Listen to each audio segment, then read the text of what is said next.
Hello, this is your host, Adam Graham, from Pretty Much the Present. And in this video, we'll be bringing you a compilation of old-time radio detective podcasts from 2010. The podcasts are appearing, for the most part, unedited, except for some extraneous or repetitive elements that are being removed because this is a compilation. As I said, these are old, so any websites or offers mentioned may not be valid at the time you're listening unless you find them on our website currently. Now, with that said, here is a week of old-time radio detective podcast.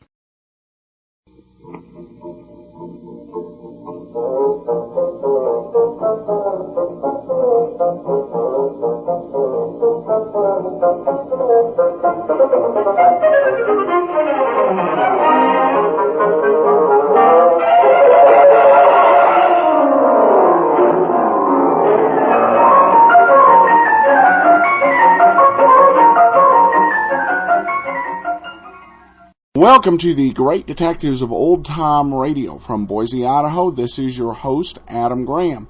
Got a comment? Email it to me, box13@greatdetectives.net. Cast your vote for the show on Podcast Alley, podcastalley.greatdetectives.net. And become a fan on Facebook, facebook.greatdetectives.net. Before we get into today's episode of Box 13, I want to let you know a little bit about our sponsors. If you lack the flexibility to live your life and do the things that are important to you, you'll like GoToMeeting.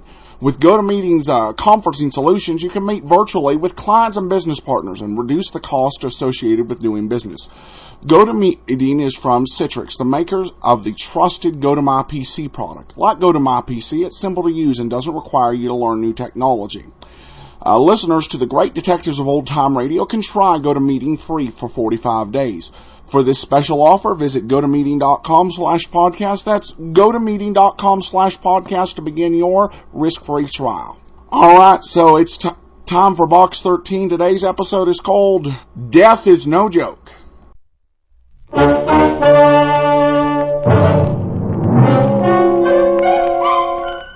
Box 13, with the star of Paramount Pictures, Alan Ladd as Dan Holliday.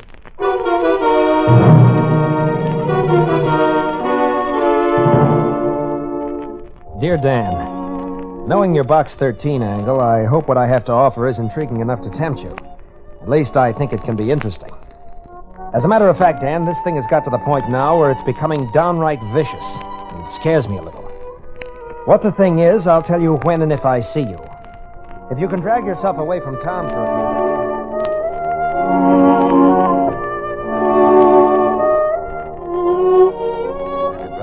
away from town for a few days, consider this letter an invitation to join me at the country home of Bernard Trendler, my cousin. Enclosed are the directions for getting there. I'll meet you at the station. Wire me first, as ever, Alex. Yeah, it sounded harmless and simple. 2 words I'd never apply to murder.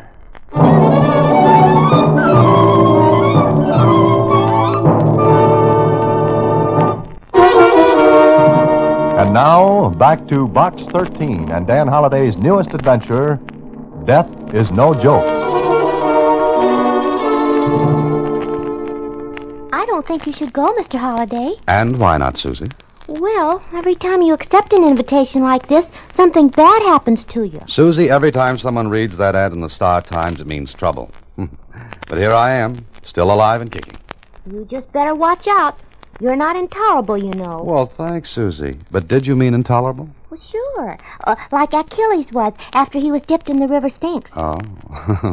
It was the Styx, and you mean invulnerable. Oh, intolerable, invulnerable. You could get hurt. Okay, we'll see.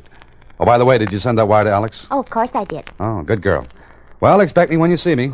So long, Susie.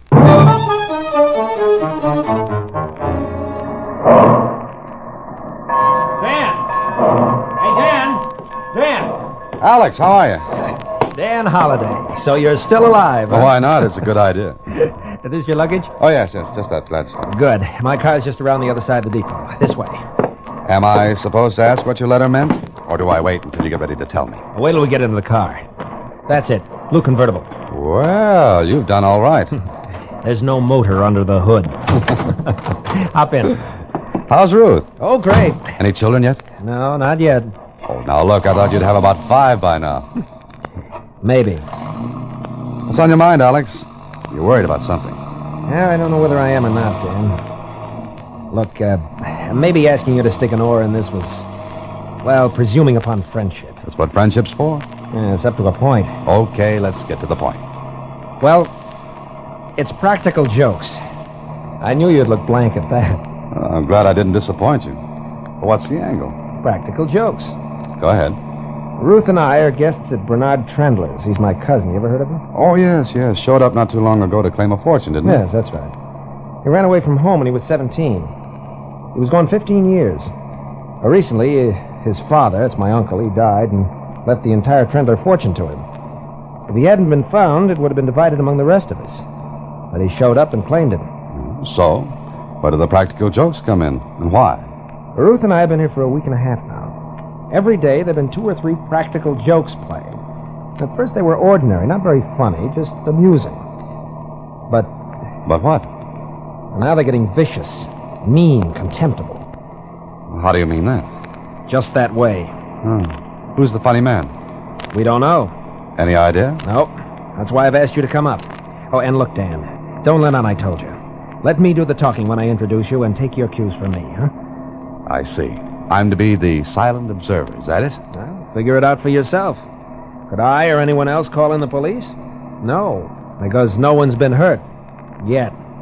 Hey, you say that as though you expect trouble in large chunks. I do, Dan. I do. Somebody's going to get hurt. And badly. Alex drove on to the Trendler place. There was nothing else he could tell me about the practical jokes.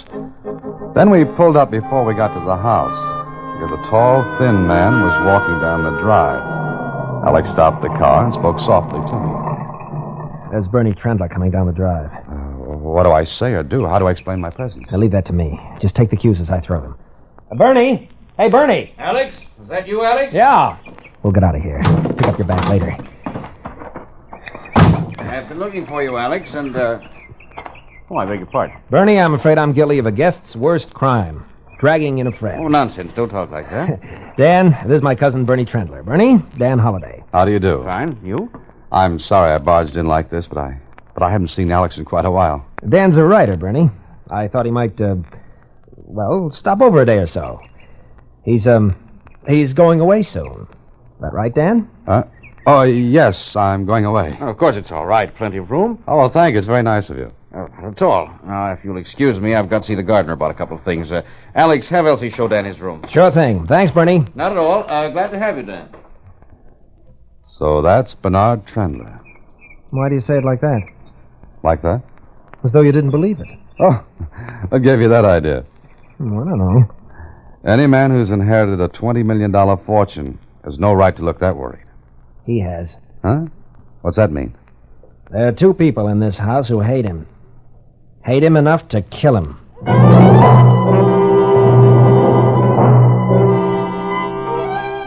Well, with that, Alex took me into the house. The maid showed me to my room, and, well, I saw no one else until later that afternoon. Then I walked into the library on the ground floor. There were 2 people seated there. I stopped at the door. Well, hello. Who are you? Oh, my name is Holliday, Dan Holliday. I'm looking for Alex. Oh, he's looking for Alex, Martha. All right, let him look for Alex. Have you tried looking under some rocks, Mr. Oh, Holliday, Dan Holliday. Oh, did you just arrive? Just after lunch. Too bad. The lunch was horrible. You didn't help it, Martha. I didn't try to, Henry. You don't have to try, my dear. Well, I suppose we may as well introduce ourselves. I'm Henry Trendler. This is my wife, Martha. How do you do? I'm Bernie's cousin. Oh, I've met Mr. Trendler. Isn't that nice? Henry, I'm going down to the lake. Well, don't go out too far, my dear. I don't know how to swim, my dear. Yes, I know that. Goodbye. Nice to have met you, Mr. Holliday. Oh, she remembers Mr. Holliday. It's just one of her irritating little tricks. Oh, I see. She's an attractive woman. Is there any chance you might fall in love with her? Fall in love with her? Why do you ask that? I'll agree to a divorce immediately. Am I supposed to laugh at that? Anything you like. You staying long, Holiday? 1 or 2 days. That's quite enough. Of course, with such lovely people around, I may decide to postpone my departure until this evening. Oh, you love us once you get used to us, Holiday. I'll grant it takes a little doing. Hello there. Well, I see you two have met. Yes, we've met, Alex. Oh, where's Martha? She's gone to the lake. Well, I think I'll take a little walk. Nice to have met you, Holiday. Thank you. See you later. Well, Dan? Charming people. Lovely people. In fact, I've never met 2 such delightful personalities. Means you've met Martha, too. Oh, yes. And, what do you think? Well, if I'd known, I'd have brought my 2-edged sword. The big one. Dan, maybe you'd be a little sour if you had 20 million slip away from you like we have. Ah. If Bernie Trendler hadn't shown up, you, Henry, and Martha would have had the whole watermelon. Seeds and all. But now... Ruth! Dan, that was Ruth. Which way? Where is she? I left her in her room. Come on, Ruth! Ruth! Which way? The end of the hallway. Ruth, darling, what's the matter? My closet in there. Alex! Stay with her, Alec. I'll see what it is. Now, dearest, it's all right. Please, it's all right. Alec, come over here. Don't go, Alex! Don't go! Stay where you are, Ruth. Look. Dan, kill it. No, it's harmless. It's a black snake. Harmless. Close the closet door until we can get a sack for it. Ugh. Alex, is this the kind of practical joke you meant? This is the kind they're getting to be. I see. Ruth. Where is it? It's all right now. Come on, let's get out of the room. Well, what's all the fuss? Take a look in that closet. Alex. Let her look. I'm willing to bet she put it there. You're more incoherent than usual, Alex. Mr. Holliday, What? what's in the closet? A snake. Really? Well, how nice for Ruth. I'll slap that smirk off your face. Bravo, Alex. I've been thinking about it for years. Well, Henry, this is the first indication I've had that you could think for years. Stop it! Stop it, all of you! Get her out of here, Alex. Hurry. Come on, darling. Now, what's all the excitement? It seems that Ruth found a snake in her closet. Oh, I thought you went to the lake. You do a great deal of thinking, don't you? When I have to. Then stop thinking about me. Did you put that snake in there? I never touched the things. Sorry. Were you at the lake? That, Mr. Holliday, is none of your business. I'll leave you to your snake. Oh, did something strike you funny, Henry? Yes. You should feel really flattered, Holiday. Flattered? Why? My wife remembered your name. Oh, it was a lovely household. Hate dripped from the rafters. I could feel it. Oh, why should anyone take it out in stupid, vicious pranks such as that snake in Ruth's closet? Why? It was before dinner that I decided to take a walk with Alex. He talked, I listened. First, it was amusing. A frog in one's bed, clothes missing from the bathhouse at the lake, wild, incredible phone calls for all of us. How long has this been going on, Alex? Just about a week now. Have you any idea who it is? None. But why, then? Why should anyone want to frighten Ruth out of her wits? Does Martha hate Ruth? Martha hates everyone. Martha's a chronic congenital hater. But what does she have against Ruth? That's it. Not a thing in the world. Has everyone been a victim of these pranks? Yes. Dan, they've got to stop. Yeah, I can see what you mean. Oh, how's Ruth? She's all right. We changed rooms. She won't go near the one we had. It was a harmless snake. Obviously, no one meant to harm Ruth. No. Just frighten her half to death. Why don't you leave, Alex? As a potential heir, that'd be a little ridiculous, wouldn't it? I see. What about Henry and Martha? They won't leave. Not as long as they can stay here free. Well, look, you say these things started about a week ago. Are you sure? Yes. They started just like that. No warning, no talk of pranks or jokes. None. And they're getting worse. Vicious. I give up. No, Dan, please. Well, what do you want me to do?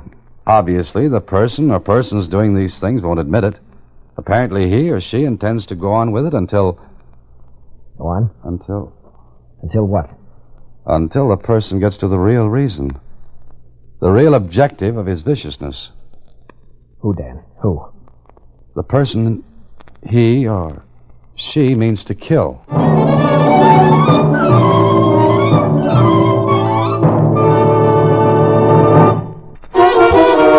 And now, back to Death is No Joke. Another Box 13 adventure with Alan Ladd as Dan Holliday. Maybe I was right, maybe I was wrong. Maybe no one wanted to kill anyone. And there was nothing we could go to the police about. What do you say in a case like this? Somebody's playing jokes?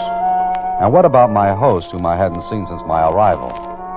Well, I saw plenty of him that same evening after dinner. There were 5 of us in the library. Alex and Ruth, Henry and Martha and myself. What little conversation there had been was down to an occasional cough. Everyone was as jittery as a rookie pitcher facing the Yanks for the first time. Then, I'm glad all of you are together for a change. Bernie, how nice to see you. Sit still. What's the matter, Bernie? You look... Mad? I am. What's all that? A book and some pictures. Oh, Stay where you are, Henry. Oh, very well. This evening, when I went to my room after dinner, I discovered someone had been there before me. Who, Bernie? It could have been you, Cousin Martha. Oh, please, not in front of Henry. Oh, what difference does it make? Shut up! What are you getting at, Bernie? Look, this is an old high school annual of mine. Oh, no, not that. Next, you'll bring out the albums. If I remember correctly, you were the only baby who managed to look positively gruesome lying on a table. I said shut up! Sorry. what about that annual, Bernie? Every single picture of me has either been defaced or cut out. What? Well, let's see. Keep your hands off. Yes, but I only want... Now, look, Bernie. All right, Dad. Every picture. Cut out or defaced. That's right. And these pictures that were hanging in my room and in the study. Look. Oh, you've been cut out of all of them. And I want to know who did it. I'll speak up. Which one of you was it? I swear if I find out, I'll tear his throat out. No one moved or said a word. Bernie Trendler's face was as white as a sheet. His eyes crinkled into slits that glared from one of us to the other. I looked at the others. They were scared. Yes, even Martha was afraid to open her mouth. Then, after a few seconds... I warn you, whoever's doing this, unless it's stopped and stopped immediately, I'll do something about it. Do you hear? I want it stopped! Bernie, please, you're frightening me. I'm sorry, Ruth. I think I'm going to bed. If you're doing these things, Martha, take my warning seriously. If I were doing them, Bernie, they'd be worse than they are. Good night. And if I find any snakes, I'll let you know. Alex, I want to get out of here. I want to go home. Ruth, everything will be all I right. can't Now, stand please. any more of this. I want to get out of here. All of them hating each other. Ruth. It's true. Maybe she's got something. I have. You hate Bernie. You hate Martha. Ruth, you... stop it. Stop it. Take her upstairs, Alex. Go ahead, please. All right, come on, Ruth. Come on. Well, I guess the party's over. I'll turn in, too. Just a moment, Henry. Yes? I hope you know I meant what I said. Why, look at me. Get out of here. Go to your room. Thank you. I will. Good night. And close the door after you. I'm sorry for that display of temper, Holiday. This nonsense has been too much. I don't suppose you have any idea who's behind it. No, but this is the last straw. I wonder if there'll be any more. Huh? Why do you say that? I wonder if this is the last joke. It had better be. Suppose it's not. Then I'll send for the police. And tell them what? That someone's been playing jokes? Defacing and ruining these books and pictures is vandalism.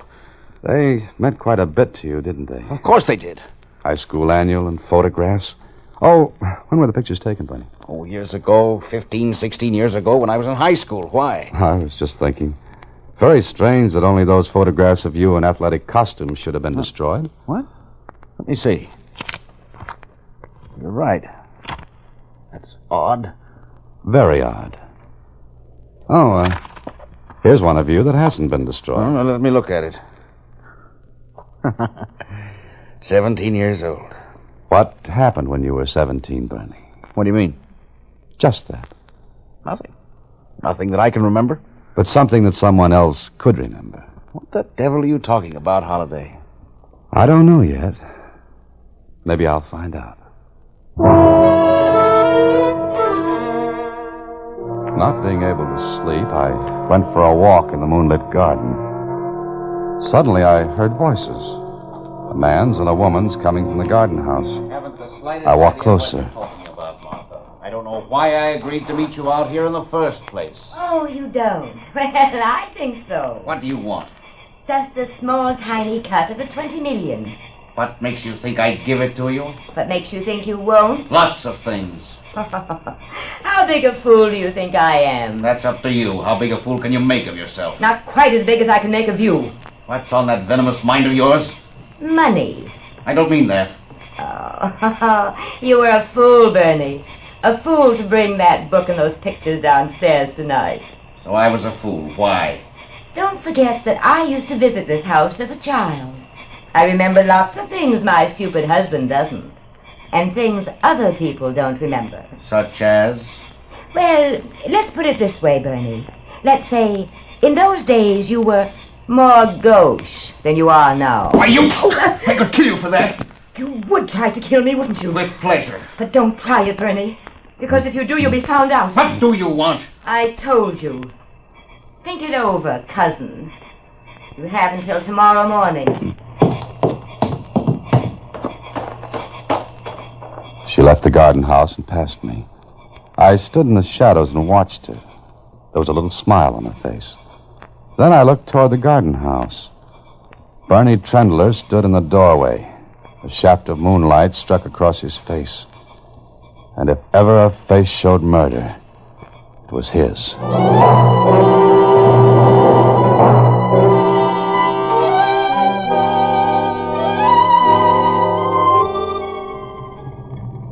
Why don't you tell me where you're going, Dan? I can't, Alex. I can't until I'm sure of what I think I know. What's all the mystery?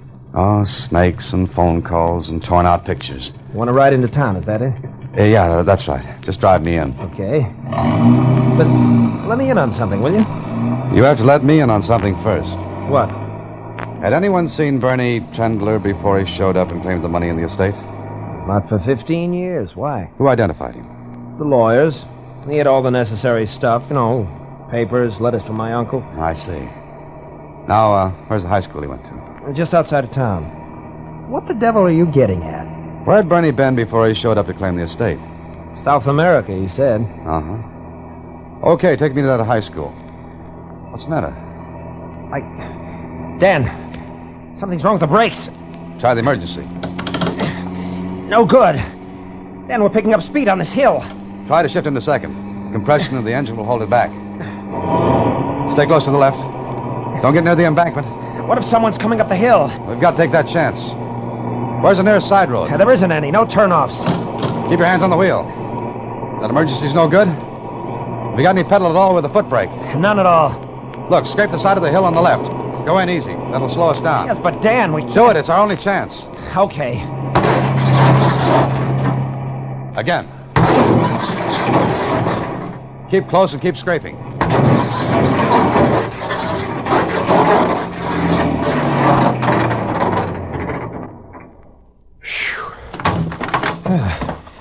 Dan, where are you going? Look. Someone cut through the brake fluid lines. What? Well, Dan, you're crazy. Why should anyone want to cut through Did the you tell brake... anyone we were coming into town? Sure, everyone knew it. Oh, that's great. Alex, you stay here and warn people away from this. Where are you going now? I'm going to high school. Well, I was right. I had to be right. After I left the high school with the information I'd found, I went to the sheriff's office, told him my story, and piled into his car. I picked up Alex on the way back, and then at the Trendler house. There's Ruth. Ruth! Better sit close, Sheriff. Alex, you were gone so long. Never mind that. Where's Bernie? Bernie? Well, I don't know why. Hello, everybody. What's all the fuss? Hiya, Sheriff. What are you doing here? Henry, where's Bernie? Bernie? He and Martha went out on the lake. The lake? Yes, they went rowing. She can't swim. She's in a boat. She doesn't have to swim. That's what you think. Alex, is there a boat we can use? There's a speedboat tied up at the wharf. Well, come on, let's go.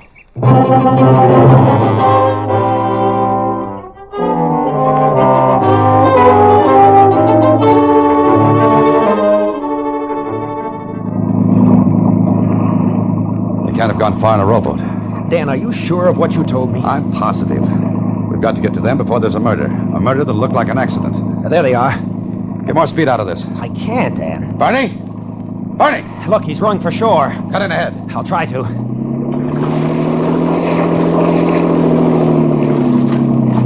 Head him off. Where's Martha? Lying in the boat. Cut in faster, Alex, faster. That's it. Don't let him get to shore. Get on. Get on your ship to kill. Get down. He's jumped for shore. Now, what if he gets away? Let him. He can be picked up later. Get to Martha.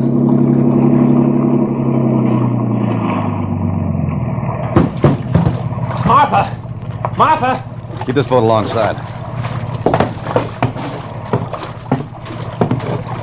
hand? Yeah, it's just knocked out. He got away. He can't get far. Bernie.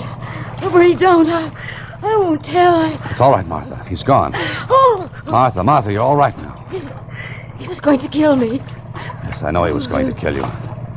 Because you knew he wasn't the real Bernie Trendler.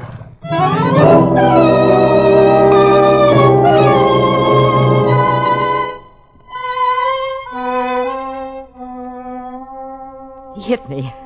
And I saw him start to... But I couldn't do anything about it. Are you all right now, Martha? I mean, are you all right? She's all right, Henry. Oh, I'll get it. It's probably the sheriff. I suppose I should thank you, Mr. Holliday. That might be nice. Thank you. Goodbye. They got him. Alive? Yes. You're right, Dan. Will someone please explain all this? The real Bernie Trendler is probably dead. Killed by the man who passed himself off as the real Bernie. Isn't that right, Martha? I don't know anything about it. Martha? Oh, all right. I knew he wasn't the real Bernie last night. When you realized the pictures were defaced, cut out. Yes. Bernie Trendler was left-handed. What?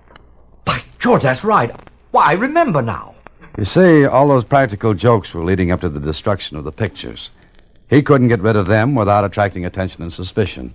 So he took the elaborate way out. The jokes would have stopped once he'd destroyed those pictures. But what about the high school, Dan? I saw pictures there of the real Bernie in a baseball uniform, with a baseball glove on his right hand. But how could he hope to get by with a fraud? Well, he did. Remember, the real Bernie was missing for 15 years. But what made you think of it, Dan? I mean, the left-handedness. Well, let's say the real Bernie was gauche in those days. Oh. What's the matter, Martha? Nothing. Nothing at all, I hope. Oh, gauche is French for left, isn't it, Martha? Yes. Yes, it is. Well, is there anything else to tell?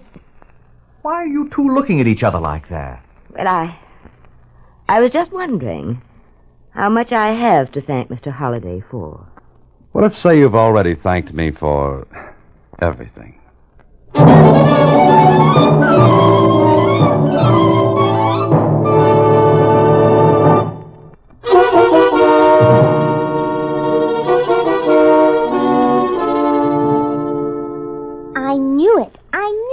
You go away someplace and someone tries to kill you. Mm-hmm. Tried to by cutting the brake lines, because he thought I'd guessed. Oh, and just think, those two nasty people will get all that money. Oh, not all. Alex will get his share, which is all I care about. And you didn't tell what you heard in the garden house. Now, why should I, Susie? Well, I think that's carrying Chevrolet too far. Chevrolet? Oh, good night, Susie. Next week, same time, through the courtesy of Paramount Pictures, Alan Ladd stars as Dan Holliday in Box 13. Box 13 is directed by Richard Sandville, with this week's original story by Orrin Blackstone. Original music is composed and conducted by Rudy Schrager. The part of Susie is played by Sylvia Picker, and production is supervised by Vern Karstensen. Box 13 is a Mayfair production from Hollywood. Watch for Alan Ladd in his latest Paramount picture. Welcome back. Wow, that was a lovely family. These days they'd be getting a reality show. All right, a comment off of Facebook. Shannon writes in, I love your podcast, Adam. I can't get enough of Dan Holliday. I listen to Box 13 when I'm gardening. I'll never be able to look at my morning glories without thinking, oh, good night, Susie. Keep it up. Well, thanks, Shannon. And thank you so much for all your comments and feedback and support. Much appreciated. I do want to let you know briefly about our sponsors. It can be a challenge to grow your business. It seems that there are a never-ending list of activities that eat into limited time. That's why I'm so glad to bring GoToMeeting to you as a sponsor, because GoToMeeting allows you to do more with the time you have. Whether it saves you a plane trip to Japan or a trip across town, GoToMeeting saves you time on travel. It can also give you greater flexibility in your scheduling. With GoToMeeting, you can have a meeting with clients in Los Angeles and then immediately afterwards be able to connect with vendors in Denver through the convenience of GoToMeeting web conferencing. Listeners to the great detectives of old-time radio can try GoToMeeting free for 45 days. For this special offer, visit GoToMeeting.com/podcast. That's GoToMeeting.com/podcast to start your free trial. Well, today's episode of Jeff Regan is the last episode featuring Jack Webb. And it will sound pretty familiar to you because an almost identical script was used early in the run. This is not the same episode because we have Herb Butterfield as the Lion. Rather, this is a reprising and recycling of a script within the same series year. Now, why they might have done that, we'll talk about that after the show.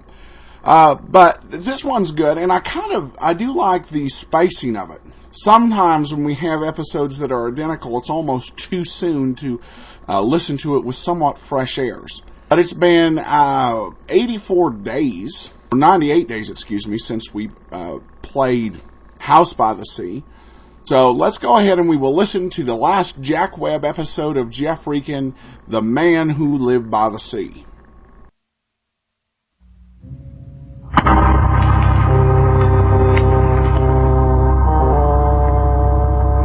My name's Regan. I get 10 a day in expenses from a detective bureau run by a guy named Anthony J. Lyon.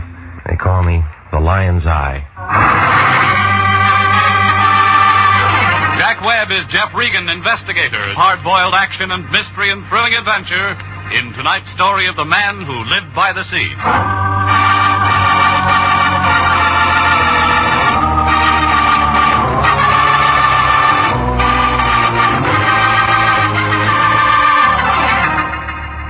The next time you're out for a drive, pick up Olive Street along about the 700 block.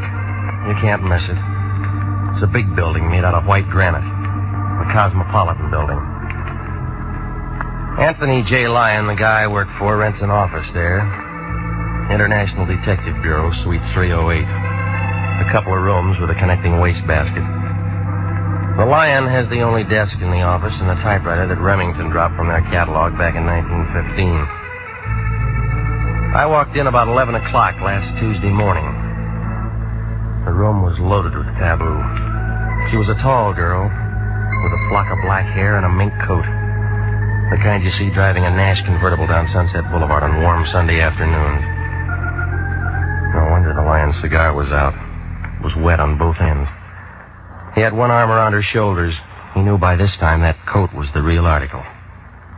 There wasn't any music, but he didn't seem to mind. Come on in, Regan. Not much room to dance. We got business. She's your date. This is Mr. Regan, Miss Kara. How do you do, Mr. Regan? Mr. Lyon tells me you're just the man I want. Well, he said the same thing to a mortician last week. Miss Kara is associated with the famous psychic consultant Prince Nemo. I help the prince look into people's minds. Well, that ought to be fun if all your customers are under 6. You don't believe in thought transference, Mr. Regan? Do you? Prince Nemo sent Miss Kara to retain an operator. Why didn't he come himself? Prince Nemo never appears in public. He misses some good ball games. He has television. Yeah. The prince prefers to spend his time in meditation and thought. I handle all of his outside contacts. Regan, I want you to drive out to Prince Nemo's home in Ocean Town with Miss Kara and speak to the prince. What kind of a retainer did he send you? We don't discuss finances in front of clients. Oh, this is another blind spot. You don't know what this guy wants? He said it's a very delicate matter, and he wants to explain it to you himself. Oh, sure. She waltzed in here with a check, and you'd sell your grandmother to a glue factory for $2. Is there any way I can reassure you, Mr. Regan? Buy me a battleship. You got a license and a contract with International. You want to tell me about it, lady? Prince Nemo was very excited this morning. He called me in and told me to make the arrangements. It's not enough script. He never tells me anything. I just work for him. Will you please? Yeah, all right. Here's a nickel. Call me and tell me what's up. Suppose I can't. Then you got something for your piggy bank.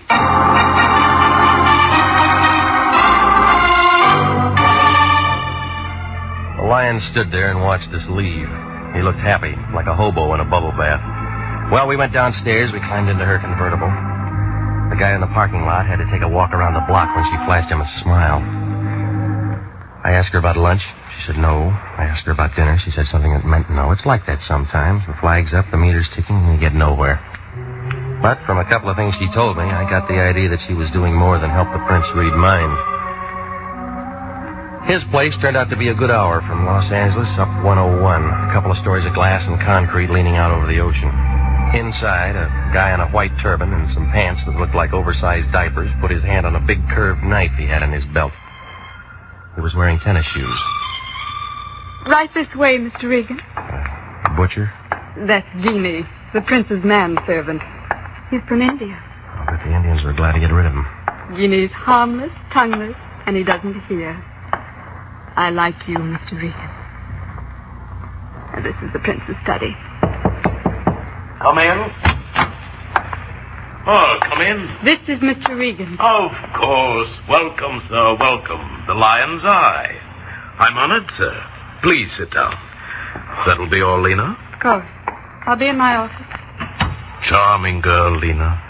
She handle all your outside contacts? Except for those matters I must attend to personally. Mr. Regan, I'm in trouble. It's paid for. I want you to save my life. You look healthy. I am healthy, let me assure you. But my life has been threatened. They got police departments. I thought you understood. This is a delicate matter. We aren't here to discuss me. Who's the guy? It's a lady, Mr. Regan. A very beautiful and lovely creature. And she'd like nothing better than to see my carcass go out with the tide. How do you know? She's erratic, ill-tempered, and ruthless. Any more? Yes, she called me this morning and told me what she intended to do. You got a chance to reach for your gun. To reach for you, Mr. Regan. Now, I feel the entire matter could be settled amicably if you were to call on her and inform her you are my personal bodyguard and that you are here to protect my life. What makes you figure she'd go for that? It's worth a try. And besides, I'm paying. Mm-hmm. Now tell me how long you've been blackmailing her. Blackmail? What do you mean? Oh, your racket might last 6 months, a year, but not long enough to build a place like this. The answer's blackmail. My dear fellow, Okay, so I should have told you. Give it to me. Well, I can slip them into a trance. They spill a family secret or two. What kind of secret? Any kind. They want their minds read. I read them. $25 a hit. Where does the shakedown come in? When I tell them what they told me. You been putting a squeeze on her? She's an actress. She was in on a deal at the studios. And she won't shake. She said she'd blow my head off. Look, I'm in a spot, Regan. She's the kind who'd do it and make love to the jury. Give me a name. Doris Patrick. Ever heard of her? Where's she live? Palisades. Here's her address. All right. You going over to talk to her now? Well, she isn't gunning for me. Oh, thanks a lot, Regan. You know, I've been sweating. It's real good for a cold. Yeah, I'll try and catch one. You guys yell real loud when they answer back. I'm just thinking of my future, Regan. I won't look good dead.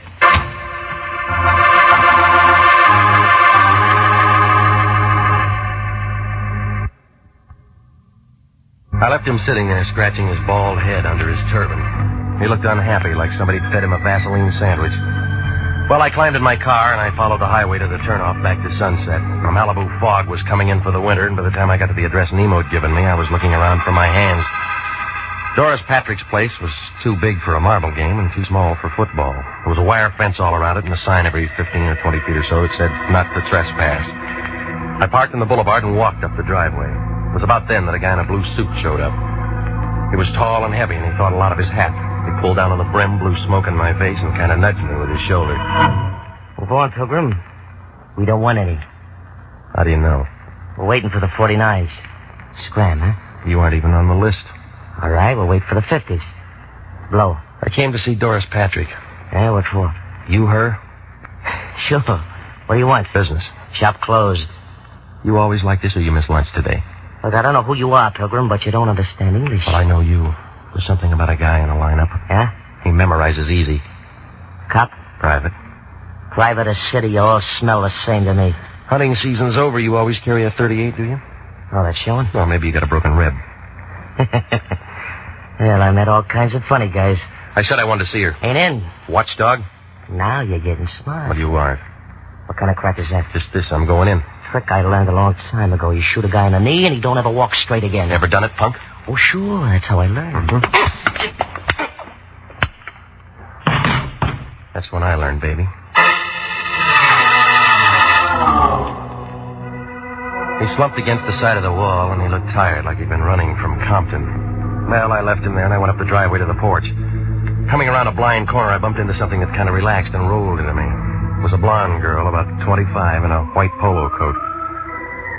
I was willing to try it again, but she began talking with a voice that was deep enough to go in the oil business. I thought you might be running interference, but you look like the whole team. Whose side are you on, lady? I keep score. Doris Patrick? You're on the right field. Where's the locker room? Maybe I like you. Where do you come from? Right here. Didn't know we raised your kind anymore. Or did you grow wild? Do I pass? What'd you say your name was? Regan. Welcome. Mm-hmm. Which highway? Straight ahead. To the den. Nice place you got. When's harvest time? I said welcome. That isn't what the tall boy said. Tall boy? A blue suit with a .38 and a hat. That'd be Jesse. I was married to him once. What about now? Oh, he hangs around like that sometimes. I never see much of him. Trouble? No, not much. You got a lot of size, mister. Must have been good. Do that kind of thing often? Only when I have to. Sit down. How do you like it? Soda or water? Your way? There now. Isn't that better? I don't know. This is my first drink. You'll get another. It's a cold day. Not in here. You're quick. Must have a good straight man. His name's Prince Nemo. Must we talk about him? He thinks you're dangerous stuff. What do you think? Right now or when I'm a couple of feet away? Now. Hey, now look. Remember me? I just got here. Your name's Regan and we're gonna get along. Yeah. It's in the car. You got a fast deck. Go ahead. Deal. All right.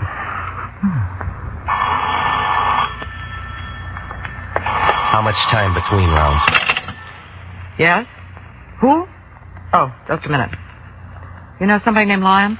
Yeah. He has quite a roar. Here. Yeah. Who's the name? Where's the phone? Nemo's friend. Sounds like he's a friend of yours. All right, you got something to say? It's all off. Check bounce? It was certified. Nemo called 10 minutes ago and canceled the contract. Well, what happens now? Finished, come back to the office. Who told you I was here? The prince. It was a quick change. We got paid. Well, I already started something. I don't care what you started. You finish it on your own time and expense sheet. Bad news? Well, I'm through working for the day.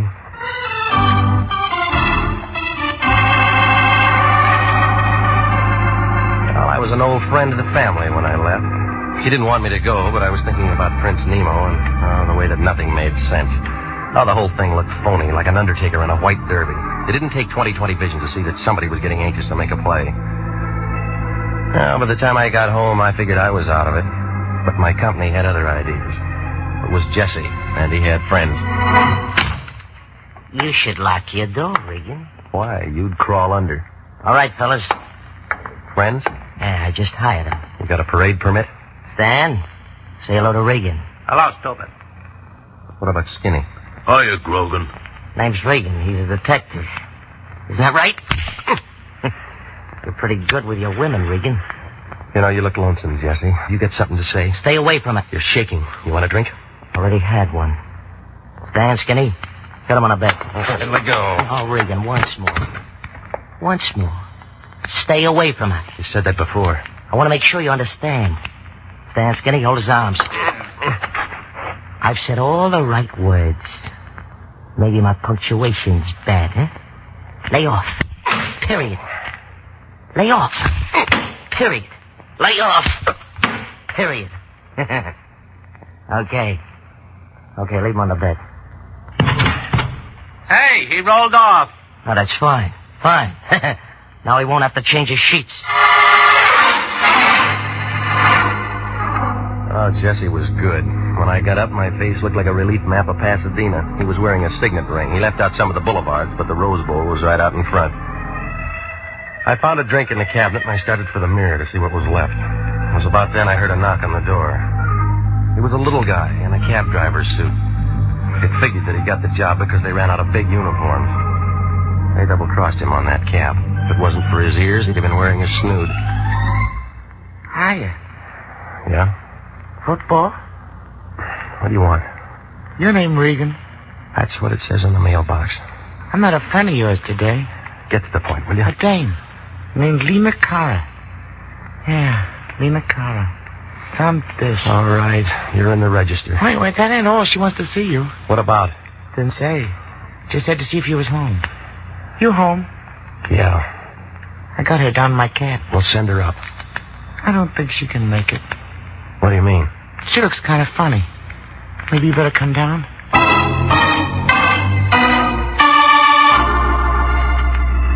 She was sitting on the edge of the seat, staring out at nothing. Her back was as stiff as a filing cabinet, and there was a little ring of white around her lips. I paid off the cabbie, and I took her back up to my place without a word. When we closed the door, she was sitting on my sofa the same way. Only this time she had a .25 automatic in her hand. Well? Where'd you get the gun, lady? Gun? Oh, see? I bought it for $30. Can I see it? Oh, yes, Mr. Regan. I brought it so I could show it to you. Mm-hmm. I paid $30 for it. $30 for it. Yep. It's brand new, isn't it? Oh, yes, of course. Did you know Prince Nemo was my husband? Since when? Long time now. Not many people know that. Did you come here to tell me that? No, I came to tell you that you don't have to worry anymore. About what? About what my husband hired you for. Well, I've already been called off. Oh, I didn't know that. Did you meet Doris Patrick? Yeah? And it was about her. What do you want, lady? Nothing. Nothing at all. Just that we don't have to worry anymore, do we? Tell me about the gun. Doris is very pretty, don't you think? Seen her on the screen many times. And she's quite pretty. Could hardly blame the prince at all. Could hardly. Why'd you bring the gun? I imagine the air would be cleaner there, don't you? What are you talking about? Really very humane, they tell me. Come on, stop it. Just like sitting down and never waking up. I read all about it. Just walk in and sit down. You don't try to hold your breath. Stop it, sis, stop it. Now listen to me. What is it? What have you done? What are you trying to say? You don't try to hold your breath. You go right to sleep, don't you? You're trying to tell me that you killed him? They don't make such a great deal of noise, do they? With him sitting there in his house by the sea. He looked very much alive, only...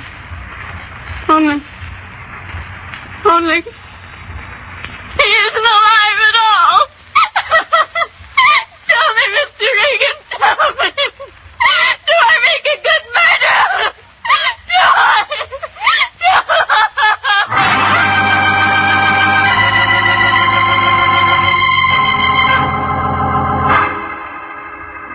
Well, after she got through screaming, she settled down to a slow, even kind of giggle that started somewhere around her shoelaces and didn't get past her knees. Gave me a feeling like somebody was unwrapping an atomic bomb under a Christmas tree. Well, she wasn't going to do any more talking, so I went downstairs and brought back a doctor friend of mine named Sammy Wing.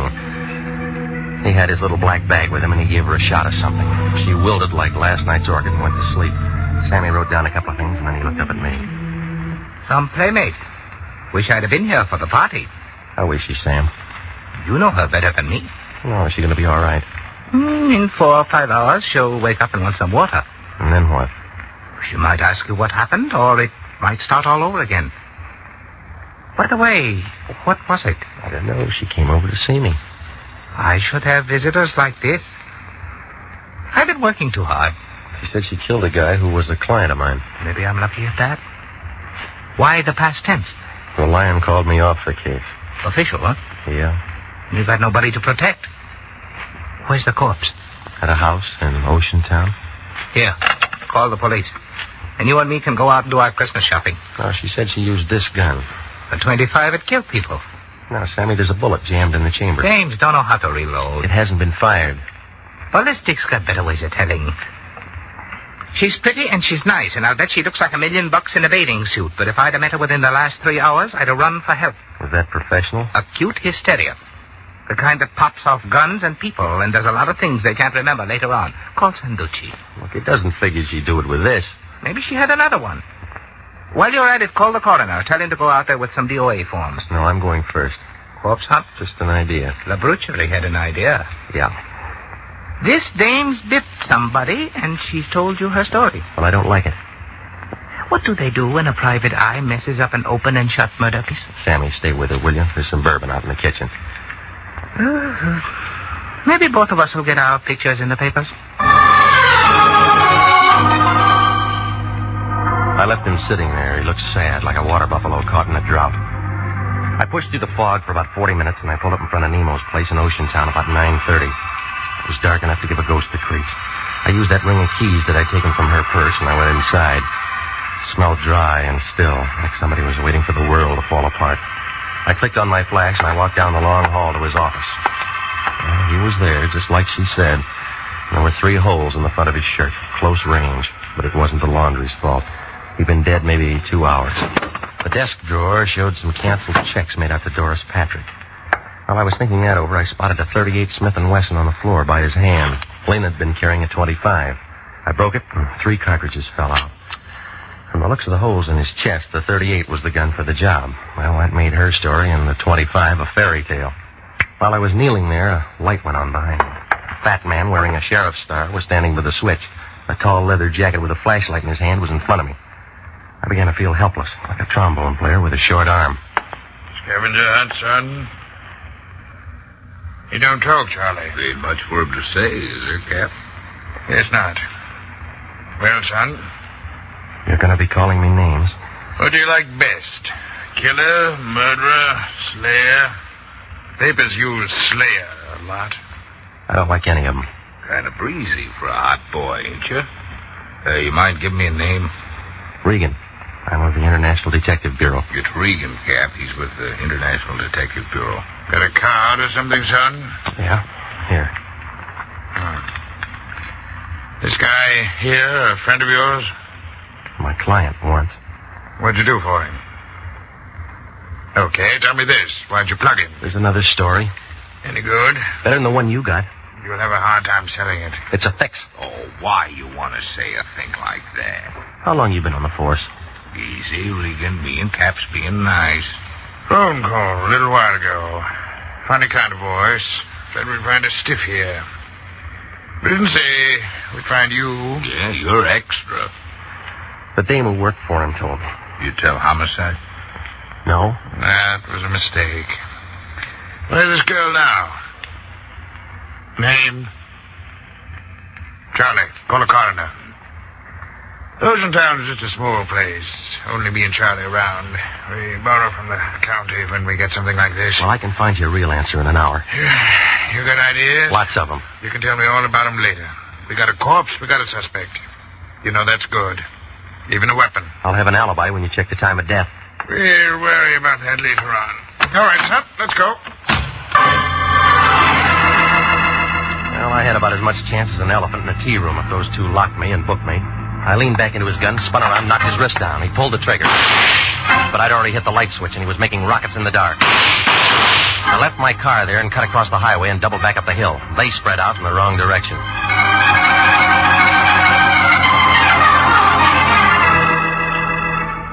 An hour later, I was standing in front of the lion's door.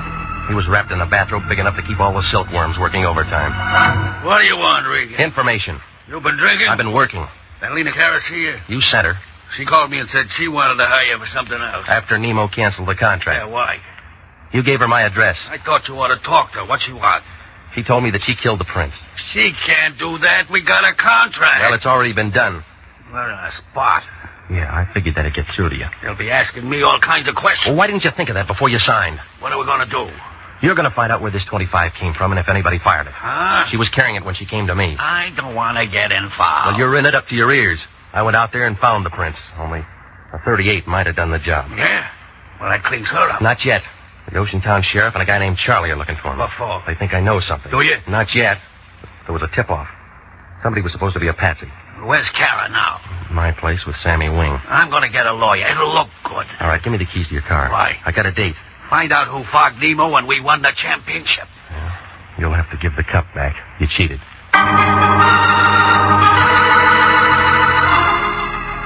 I drove back out to Doris Patrick's place in the Palisades, and I rang the bell and waited. Took her a while, but she showed. She was wearing a filmy kind of a thing that made a spider's web look like canvas. I began to feel warm, like a sun lamp on a picture set.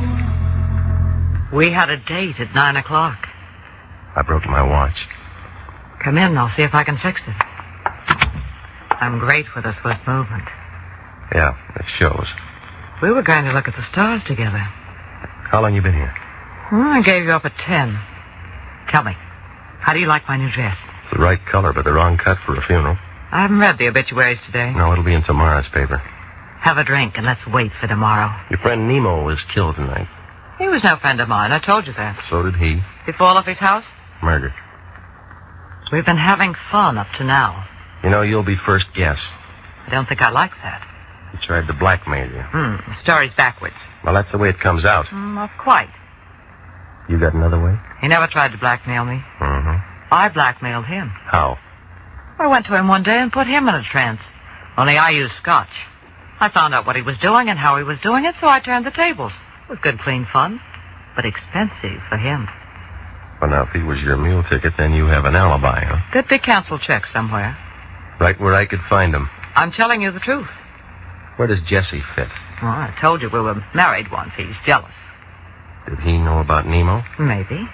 He was watchdog when I came out. I told you. Jesse. Hello, Georges. I still have a key. What do you want? You? Get out. You still trapping with this tramp?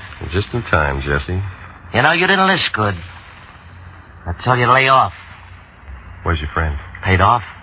I'm handling this alone. We've been finished for a long time. Oh, it's starting up again, Angel.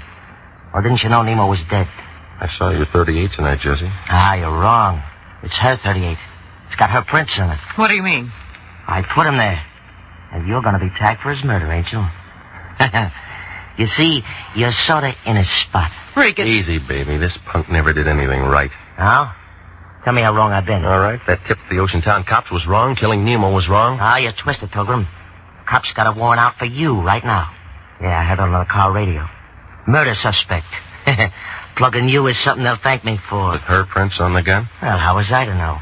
I just see you and plug you. Everybody will be sorry, but it'll be manslaughter and suspended. It's pretty right, isn't it? Well, what about me? A friend of mine shoving off at Pedro tonight, Angel. Going all over the world. We'd be together. Well, Angel, do I plug him and meet you somewhere in 2 weeks, huh? Move over, Regan. The lady's making up her mind. Now, where do you like it? Oh, it was a real photo finish. Just as Jesse set the gun up against my head, Doris pulled a gun from the desk drawer and threw a couple of fast ones into him. Jesse tried for her. I'd call it a dead heat, but you'd have to give Doris the edge. Her first slug cut him down like a blade of grass, but she didn't give up. Angel!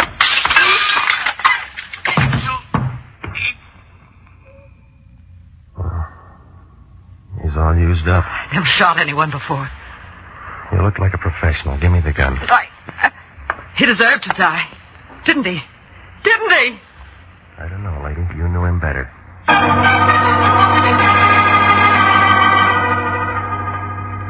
Well, it all unwound like red thread in a Levi factory. Nemo told me his phony story so he'd have a good self-defense angle when he finally got around to killing Doris Patrick some afternoon. Jesse worked for him to keep me out, but I bounced him and got inside. When Jesse phoned Nemo about it, Nemo called the lion and had me jerked before we could compare notes. I guess Jesse went kind of crazy when he saw how well we got along. He got an idea and killed Nemo and made Doris a patsy with those fingerprints. Lena Cara? Well, she went kind of crazy, too. She found Nemo dead and got the idea she did it. It took 3 doctors a couple of days to tell her what really happened. And the lion was mad when he found out there wasn't any money in it. But then when he saw Doris Patrick's picture in the paper, he got kind of curious. He asked just one question. What did I do all that afternoon I was out in her house? Well, I didn't even bother to answer him.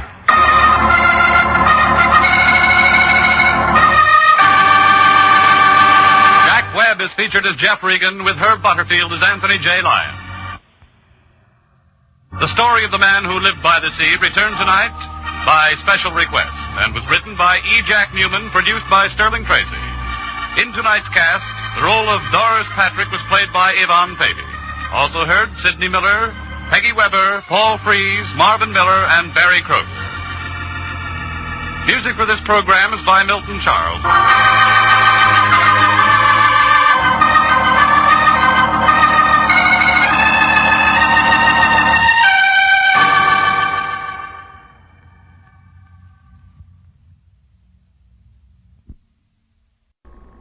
Welcome back. Well, this was, as I said, pretty close to the same story as The House by the Sea. At the end of the show, they said that they were redoing the script by special request. Now, whether it doesn't say who the request was from, President Truman called up and said so, but there are a few possibilities. It may have been, they may have realized at this point that they were going to not bring Jack Webb back as Jeff Regan. In this case, the show was broadcast on December 18th, so just about a week before Christmas, and they really didn't want to start a replacement run for any replacement for the show. So they very well could have just figured, they also didn't want to pay for a new script. So if they're going to cancel the show anyway, just go ahead and have them perform a script they've already paid to do and do just a little bit of rewriting. The other, of course, it's not clear from history that it was CBS that ended Webb's run as Jeff Regan. Webb would not be off the radio long. This episode aired on December 18th, and in early February of 49, he would reprise his role as Pat Novak. So it's possible that Webb had made the decision to leave. The one thing I did see pointed out is the show's run. It was 24 episodes. Was kind of odd because shows generally ran 26 episodes. But in this case, the normal show dates would fall right around Christmas and New Year's, so it's kind of understandable why we didn't get to 26. So I don't think there are any lost episodes on that end. Just the 4 during the 24 episode run that we know about. Well, anyway, next week we're going to have a whole new Jeff Regan, played by Frank Graham, and I think an interesting take on the character that I've enjoyed. It's been great to be able to do these Jack Webb shows back to back. My only regret is we've got actually only a little amount of Webb as the lead in Private Detective series left. There's Pete Kelly, and we have like 7 episodes of that we'll eventually play. In retrospect, it may have made sense to space out the Webb series so they didn't all get played at once, but I figure just having a star like Webb would make sense for the first 40 weeks. So, all right, one quick comment before we wrap up. Keep up the good work, Adam. I really enjoy the shows. Well, before we get into today's episode of Let George Do It, I want to let you know about our sponsors. The GoToMeeting conferencing service that's offered by Citrix is designed for bottom-line folks who want the most for their time, don't want to compromise the security of their business, and want an affordable service with which they can reach out to clients, customers, and associates.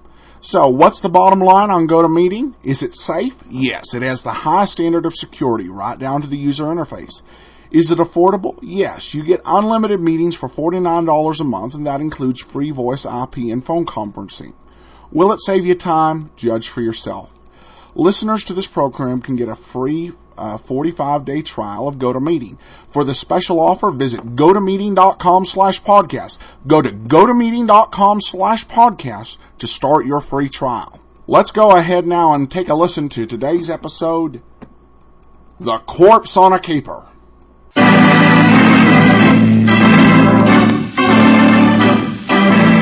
Standard of California, on behalf of independent Chevron gas stations and Standard stations throughout the West, invites you to Let George Do It.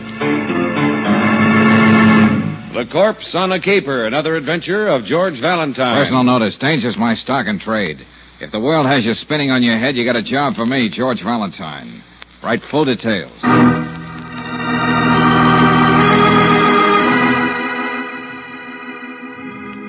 My dear Mr. Valentine, mine is no world-shaking problem, merely a grim and unpleasant duty. One of my girls here at Cliffbriar College passed away several days ago. Her body must be accompanied to her home in Mexico City. If you're available for this assignment, please phone me at the school this afternoon. Then you can meet Miss Burdick.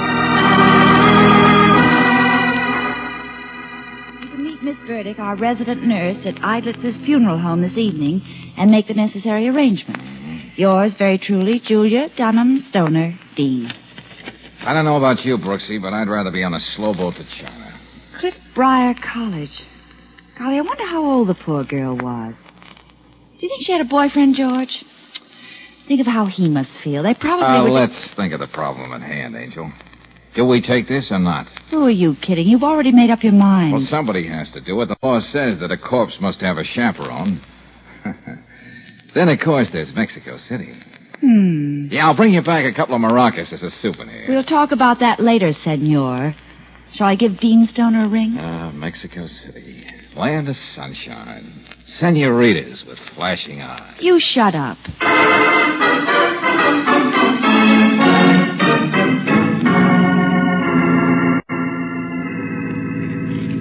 Here's the burial permit and a copy of the death certificate, Mr. Valentine. Okay, Miss Burdick. You'll need those when you get to the train tomorrow. How old was she, Miss Burdick? Consuelo Benales was 19. I know. You're probably thinking how much she had to live for. A great deal, Miss Brooks. She was beautiful, had more money than she could possibly use. Everything. Miss Benales is all fixed up for the trip. Looks real beautiful. If you want to, you can go in the back and see for yourself, Miss Burdick. That won't be necessary, Mr. Idlip. I better go across the street and get me a sandwich. The way work's been coming in these days, hardly get a chance to eat. If it would only level off over the years. Mr. Idlitz, you'd better go and hurry back. We have a few things to talk about. And this is the wrong season for business. Don't understand it. Be back in a few minutes. Well, I suppose every occupation has its hazards. Death certificate. Date 1/4/49. Cause of death, cerebral hemorrhage. Natural causes. Attended deceased from November 18th, 1948 to January 4th, 1949. Last visit, January 5th, 1949. 7 Elwood, Dryden, MD. Dr. Dryden is sort of college physician, although he lives off the campus. I see. He's been away the last few days. Must be on a case. I see. Now, here's a check to cover your expenses, Mr. Valentine. Consuelo's family will take care of your fee when you get to Mexico City. Please let Dean Stoner know when you come back. Yes, I'll do that, Miss Burdick. Good night. Look, Brooksy. Yes, George? Sit down and browse through the mortician's journal. I'll go and see if I can hurry Mr. Idlitz along. Well, all right, but please hurry, darling. Despite the potted palms, I can think of a cozier waiting room.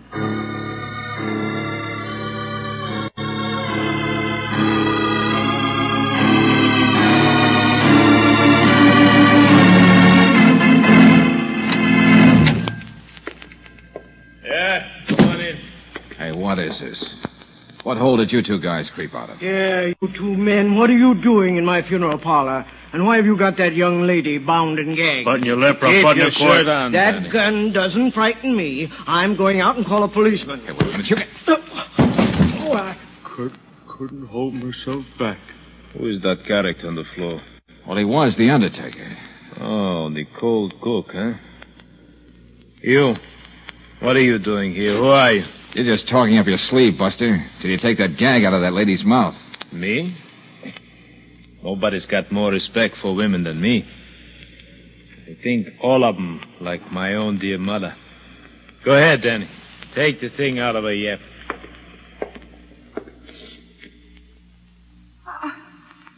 George. Shut up.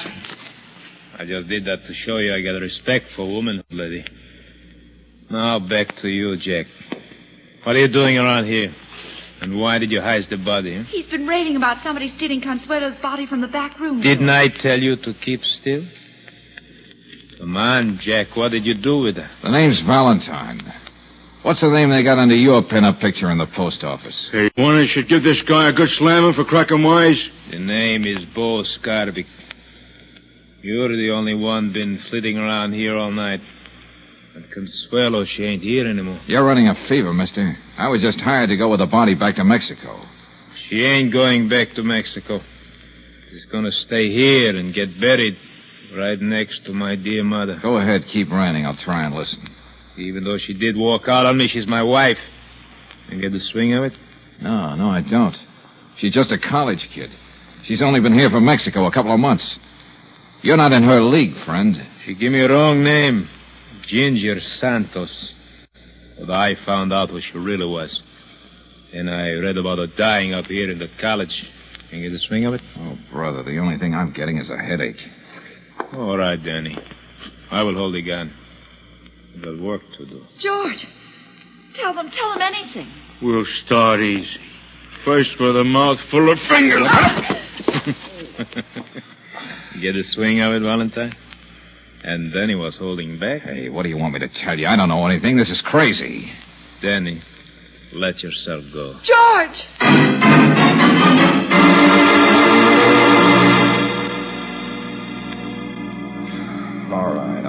All right. Little Consuelo went up to heaven, yielded up the ghost, joined the choir, invisible. Is that what you want to know, Scarvick? You want us to go on, boss? This guy's beginning to talk out of his ears. No, leave him alone. Do listen to me, Valentine. Can you hear me? Yeah, you're coming over fine. You know where Consuelo is, but you won't talk. Okay. But I'm going to be hip to everything you do from now on. You get the swing of it? Yeah. Come on, Danny.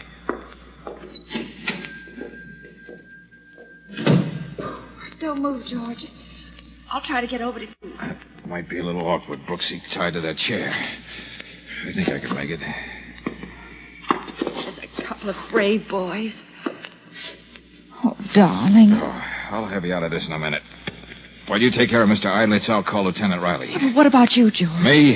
I'm just a big snoop, a little old Paul Pry. Oh, darling, how can you joke when you're... Body, who's got the body? And why?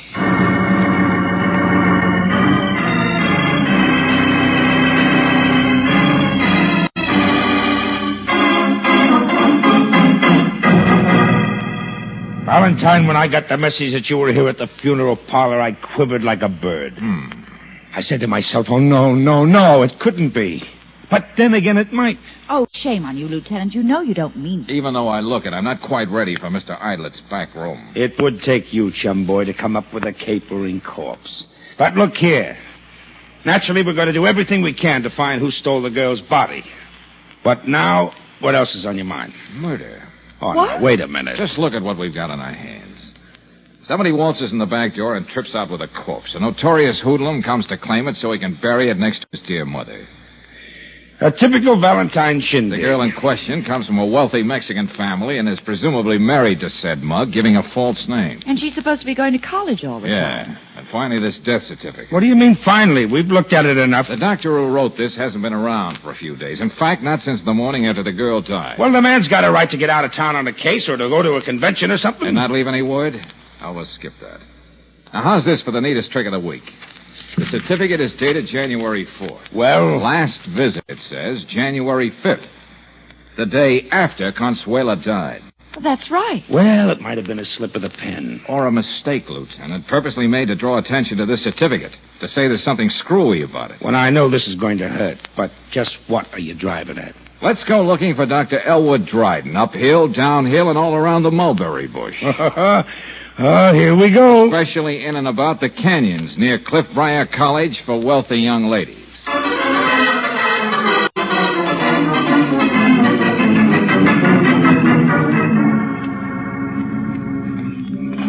Lieutenant! Quick! Over here! We found something. Come on, this may be it. Yeah. Take it easy. Look out there.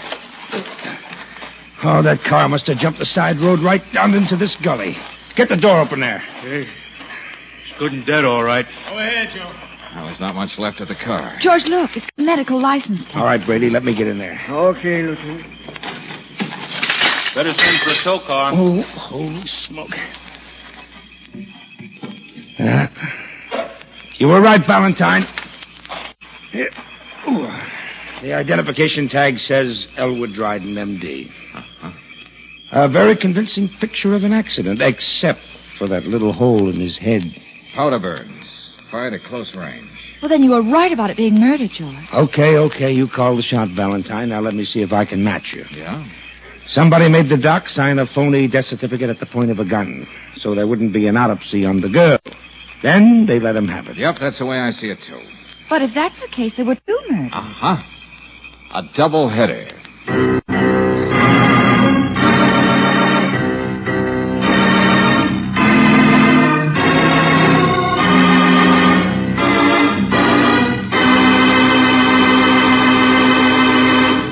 We'll return to tonight's adventure of George Valentine in just a moment. Meanwhile, a word about modern methods.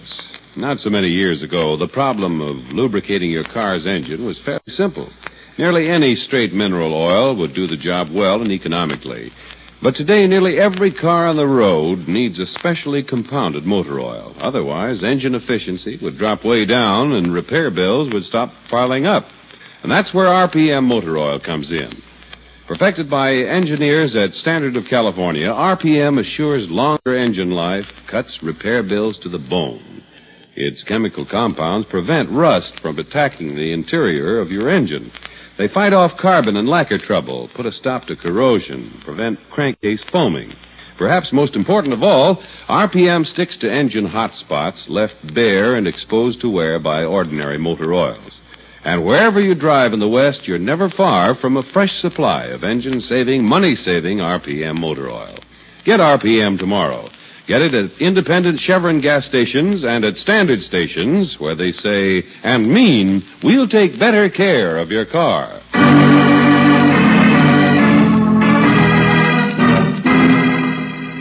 And now back to tonight's adventure of George Valentine. Reluctantly, you take the job of escorting the corpse of a young woman to her wealthy family in Mexico City. But the body is stolen. Two gangsters work you over.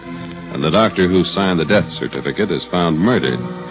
In his place, you'd probably describe these homicidal shenanigans just as George Valentine did. A double-header. Yes, and also find yourself in the room of the late Consuelo Bonales at Cliffbriar College. Brooksy, if we're going to believe Senorita Bonales lived in this room, we'll also have to believe she was using someone else's fingers. What's that, George? These fingerprints we got off that silver hairbrush don't match the ones on this passport. Well, still, the picture here goes with the girl in the funeral parlor.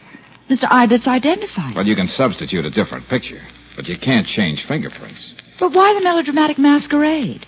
Why should another girl take Consuelo's place and end up on a slab in a mortuary?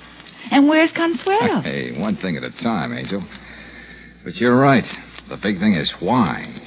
Why a wealthy and beautiful young lady from Mexico would let anyone else fill her nylons? Oh, we could kick that one around for days and not get anywhere. Well, suppose we get a jump on the wild goose season. Beat it down to headquarters and make like Mata Hari with the boys in the fingerprint division.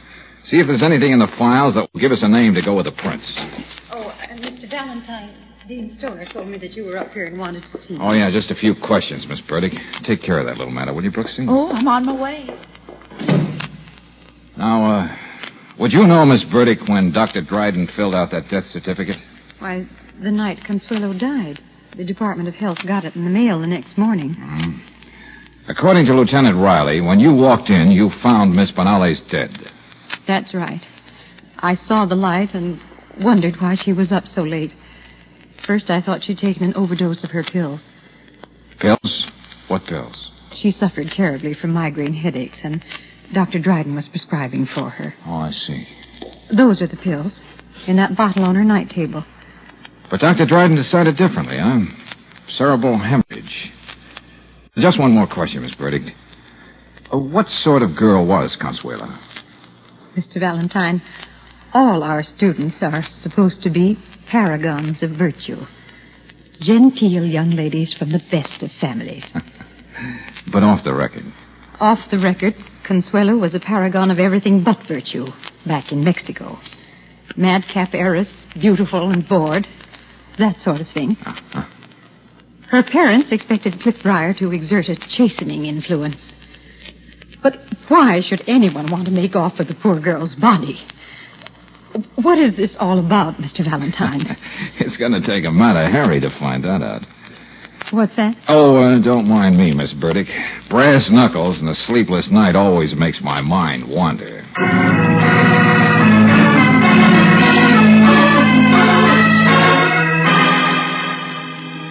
Yeah, Brooksy, I'm still on the phone. Well, I'm just trying to think. Now we know the Cliffbriar girl was Ginger Santos. And that's the name Consuelo Benales gave that mug Scarbeck when she married him. Yeah, well, look, I'll meet you over at Max Weiner's as soon as you can get there.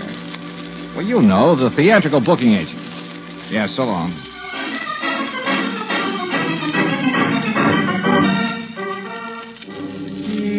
Santos. Yes, Ginger Santos, the Mexican dancer man. Yeah, thrown in the pokey once for dancing in an illegal gambling joint. My files here are all mixed up. I gotta tell my secretary about this. Who am I kidding? Who's got a secretary? Same old Max. Wait a minute. I remember. Ginger Santos, sure, a specialty Mexican hat dance. Now we're getting somewhere. Only Ginger doesn't dance around the hat. Huh? She makes with it like Sally Rand makes with the fan. Yeah, well, never mind the colorful details, Max. Where is she? How can we find her? Let me see. 3 months ago, she was in the Club Reader.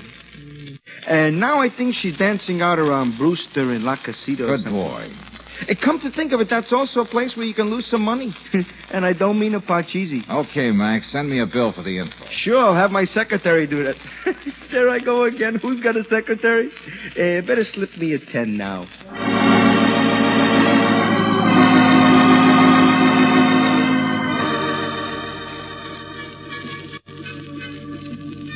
What a tragic waste, Miss Santos. What?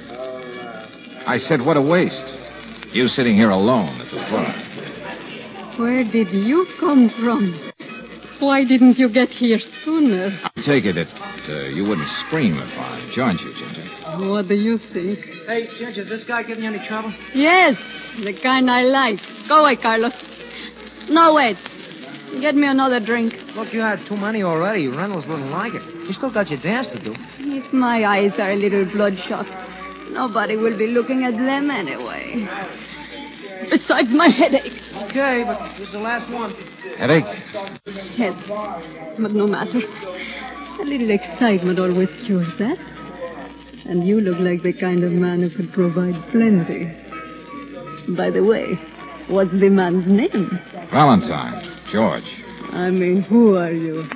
Oh, just say I'm a ballet domain. That means... Don't patronize me. I know what the word means. But aside from being a lover of the dance, what else can you suggest for excitement? What do you think? I like you, Valentine George. You look like the kind who'd let a girl walk on the outside. In other words, a mug, a bruiser. You go for the type, don't you, Consuelo? What? Here's your drink, Ginger. Just leave it there. What was that you just said? Well, just providing a little excitement. Tell me, how does it feel walking around with a dead girl's name? You're crazy. How does it feel to know that a guy like Bo Scarbeck is looking for you? What? You gave him Ginger Santos' name when you married her. Shut up. Is it exciting enough to know that the girl you let take your place, her body is gone? Or isn't that news to you? What's the matter? You lost all your steam? Get away from me. Stop pawing me, you. Plan it that way, huh? What right have you to talk to me that way? What's going on here? All right, everybody, quiet down. It's just a little argument. Get back to your tables. What's the matter with you, Ginger? You know I don't like things like this happening in my club. He was bothering me, Mike. Talk to him. Don't give me that. There isn't a man you can't handle. If there were, you wouldn't admit it. Mr. Reynolds seems to know you, sister. You better talk to him, Mike. He mentioned something about eyelids. Oh? How would you like to step in my office, fella? Well, when there's no choice, I never waste time arguing. Come on, Buster. Let's go see your etchings.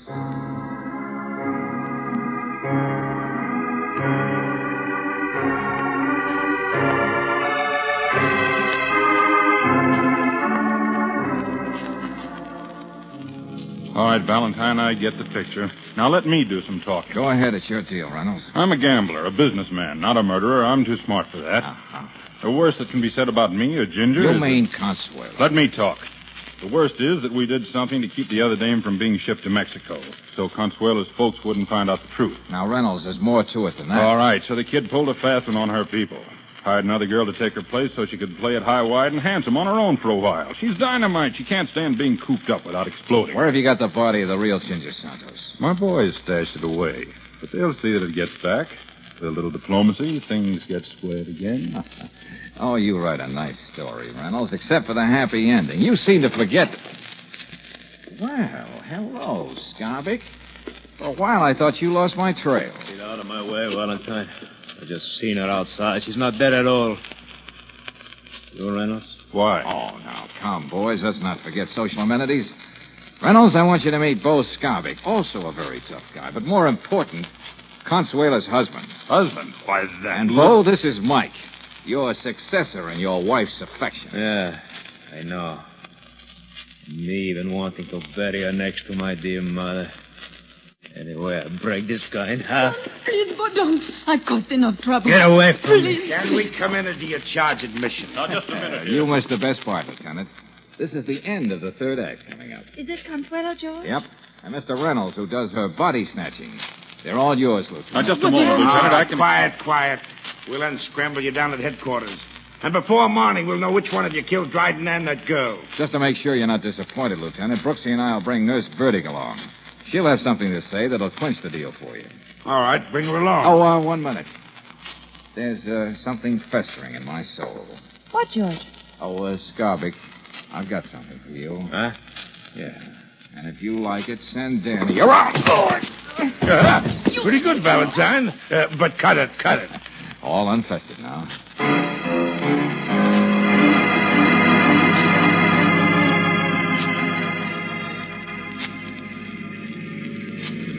You all right back there, Miss Burdick? I'm quite comfortable, Mr. Valentine. You know, Brooksy, the irony of the answer to this whole thing is something only the murderer is going to appreciate. What do you mean, darling? Well, just think of it, Miss Burdick. Somebody forced Dr. Dryden to sign that fake death certificate. Yet he had the presence of mind to write it in such a way that it put the finger right on the killer. Yes, it is a fabulous piece of irony, isn't it? Yes, but it's going to be wasted on the lieutenant, George, when he finds out you've been keeping it all to yourself. Oh, he'll get over it. Uh-oh. Huh? Oh, the left rear tire again, George. Yeah, sounds like it. Well, may as well get prepared to go to work. Take my coat, will you, Brooksy? Put it on the back of the seat. Okay, George. How does it look back there? Oh, not too bad. Well, I'm not changing any tire on the top of the pass. We'll have to wait till we get down. You're not going to get down, Mr. Valentine. What's that? George, the gun. She took it out of your pocket. Hey, what is this, Miss Burdick? Has this business affected your mind? Start the car, please. You know what's going to happen now? At the very top of the path, I'm going to kill both of you. And roll the car down into the valley. In what's left, no one's going to go looking for two little bullet holes. Miss Burdick, don't be a fool. You Don't turn around like that, Miss Brooks. Wouldn't you like to know why I killed those two? I know about Dr. Dryden. But what did you have against that Santos girl? Nothing. She was just a common, vulgar nobody. But her death was useful. When is murder ever useful? When it can get you all the things you've never had. I've been a nurse all my life, taking care of everybody else. And these last years catering to those spoiled, brainless young ladies who have everything money can buy. Oh, wait a minute. Listen, Miss Burdick. If I explained to Lieutenant Riley you had a chance to kill us and didn't, I'm sure he'll give you a break. Sure he will. Keep driving, Mr. Valentine. Life could have been very pleasant with the money I would have blackmailed from Consuelo Benales. That's all zeroed out now. All right. But it was worth the risk. I knew I had to do what I did ever since I found out about the Santos girl and Consuelo changing places. You fools, can't you see I had to get rid of the stand-in? You did. They met regularly. They met again that night, the night I killed Ginger Santos. That school nurse, I persuaded her to let me give her a routine injection. But it was the same drug she was taking, the pills for her migraine. George, we're almost at the top. Now, wasn't that a clever scheme for a dowdy, unimaginative nurse? The death could either be called an overdose of sedative or murder. I made Consuelo believe I could testify I saw her poison Ginger Santos drink at the roadhouse where... Stop the car, Mr. Valentine. Yes, and I even thought of a motive for Consuelo. Ginger was blackmailing her because she knew about the gangster husband. Have you got it all out of your system, Miss Burdick? I had to tell someone. It was a beautiful plan. Even though it didn't work. I thought of it all by myself. And I went through with it. Just as I must go through with it now. No. I don't want to do this. But I must. I must. Georgie! Yes, Miss Burdick. You don't really think I would have tempted you with a loaded gun? George, you mean that Hold your horses, Angel. Just as soon as we deliver Miss Burdick to Riley, I'll tell you all about it.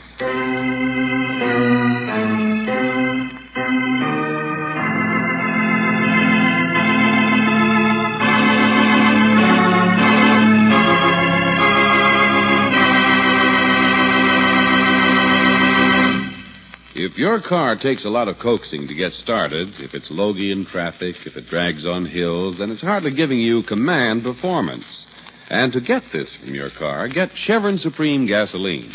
Special blending agents in this premium quality gasoline command fast starts, command smooth acceleration, command the extra power that makes your car great on hills.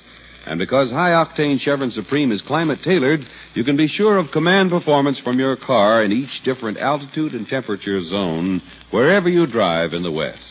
Ask for Chevron Supreme tomorrow and enjoy motoring at its best with your car giving command performance every mile. You can get Chevron Supreme gasoline at standard stations and at independent Chevron gas stations where they say and mean, we'll take better care of your car.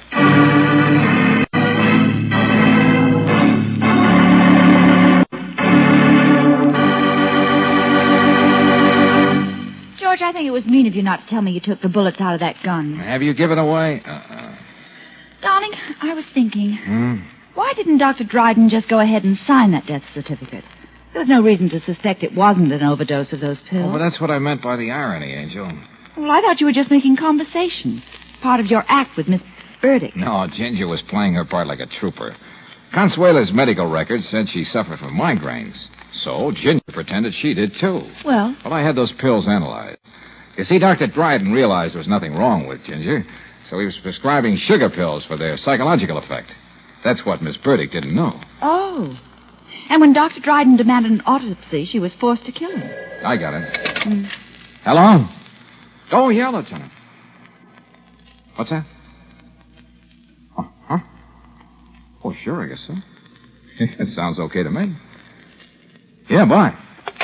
Well, what do you know, Angel? The lieutenant came through with a job for me. Well, since when did he become a booking agent for you? Well, the Benalli's family wants me to escort Consuela home once she gets her annulment and everything's straightened out. Consuelo? You don't say. Yeah?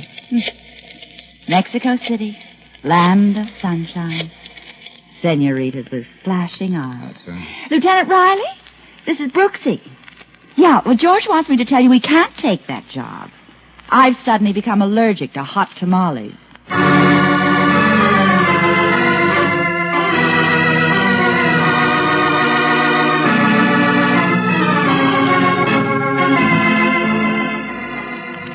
Tonight's adventure of George Valentine has been brought to you by Standard of California on behalf of independent Chevron gas stations and standard stations throughout the West.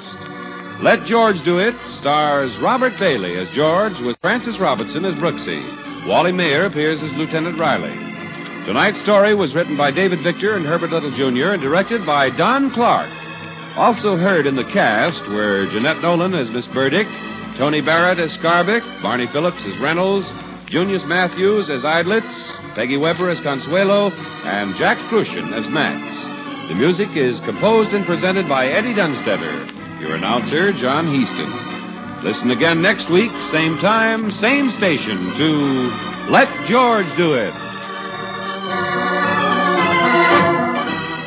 This is the Mutual Don Lee Broadcasting System.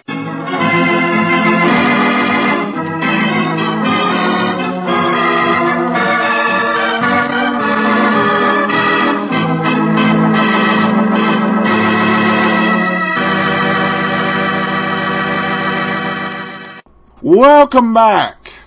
One thing you can say for George Valentine, if you beat him up, he's gonna get you back for it. Let there be no question about that. And I knew it. I knew as soon as this guy's hit him, I said to myself as I was listening, yeah, they're going to get it from George as soon as possible. And I'm sure he's going to find that thug who actually did the beating somewhere off screen and properly settle the books. I also love the dynamics between George and Brooksy in this episode. That part was particularly well done. And I think that this week's episode worked really well with the new format of filling us in after the break. Because if I'd been listening back then, I would have definitely sat through the standard oil commercials to find out how exactly he undangled this. All right, well, before we do go, I do want to read just one comment we got here from Ryan. He just says, keep him coming at him on Podcast Alley. And thanks so much, Ryan, and encourage everybody to keep the votes coming over at podcastalley.greatdetectives.net. A reminder, tomorrow, or I should say Saturday, we have our 200th episode special, The Khandi Tooth Caper. And then next week, we have a new actor in the role of Jeff Regan. Frank Graham, you won't mind to miss it. Well, we begin with a question from Leslie. At the end of the episode, The Second Generation, there was a reminder to look for Mr. Rathbone's music album of Robin Hood. What is this about? I know he was in Errol Flynn's version of Robin Hood, but I don't recall it being a musical. And it's from Leslie in Australia. Well, thanks so much, Leslie. What this is not necessarily a musical. There may have been music played as like a soundtrack, but these were dramatic readings. And Basil Rathbone did several of these where he would appear as a narrator, as a voice, do voice acting on records. And he made just a wide variety of different records. They've got them listed all at basilrathbone.net under the recordings. Many of these are actually available over on iTunes. In the iTunes store, you can download them as MP3s. He did a wide variety of different ones. He did some fairy tales. He did Peter and the Wolf. He did Treasure Island, Christmas Carol, and he did a Robin Hood. So these were basically dramatic CDs that he did, most of which, as far as I know, are under copyright still. So thanks for the question. All right, well, we're going to get into today's episode in just a second. But first, I want to let you know about GoToMeeting. If you lack the flexibility to live your life and do the things that are important to you, you'll like GoToMeeting. With GoToMeeting's conferencing solutions, you can meet virtually with clients and business partners and reduce the cost associated with doing business. GoToMeeting comes from Citrix, the makers of the trusted GoToMyPC product. Like GoToMyPC, it's simple to use, secure, and doesn't require you to learn new technology. Listeners to the Great Detectives of Old Time Radio can try GoToMeeting free for 45 days. For this special offer, visit GoToMeeting.com/podcast. That's GoToMeeting.com/podcast. Now let's get into today's episode, The Strange Case of the Murderer in Wax. This episode from the life of Sherlock Holmes will be transmitted to our men and women overseas by shortwave and through the worldwide facilities of the Armed Forces Radio Service. Petri Wine brings you Basil Rathbone and Nigel Bruce and the new adventures of Sherlock Holmes.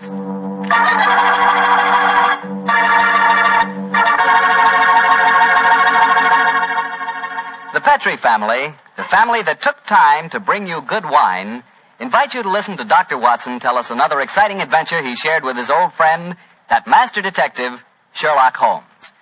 Tonight, instead of joining the doctor at his home, we're all meeting here at Camp Roberts in California, where the doctor's going to tell his story before a large audience of GIs, and as usual, I'm going to tell my story right now. It's about Petri California Sherry. And I want you to know that Petri Sherry is the best beginning a good meal ever had. Before you sit down to dinner some evening soon, just pour yourself a glass of Petri Sherry. Look at that rich, dark amber color. Just smell the fragrance of those wonderful grapes. And then taste that Petri Sherry. Is that ever good? And say, if you like your sherry on the dry side, not sweet, then just wait till you taste Petri Pale Dry Sherry. If some of your family like regular sherry and some like pale dry, don't buy one, buy two. You can't go wrong so long as you buy Petri. Petri. Petri Sherry.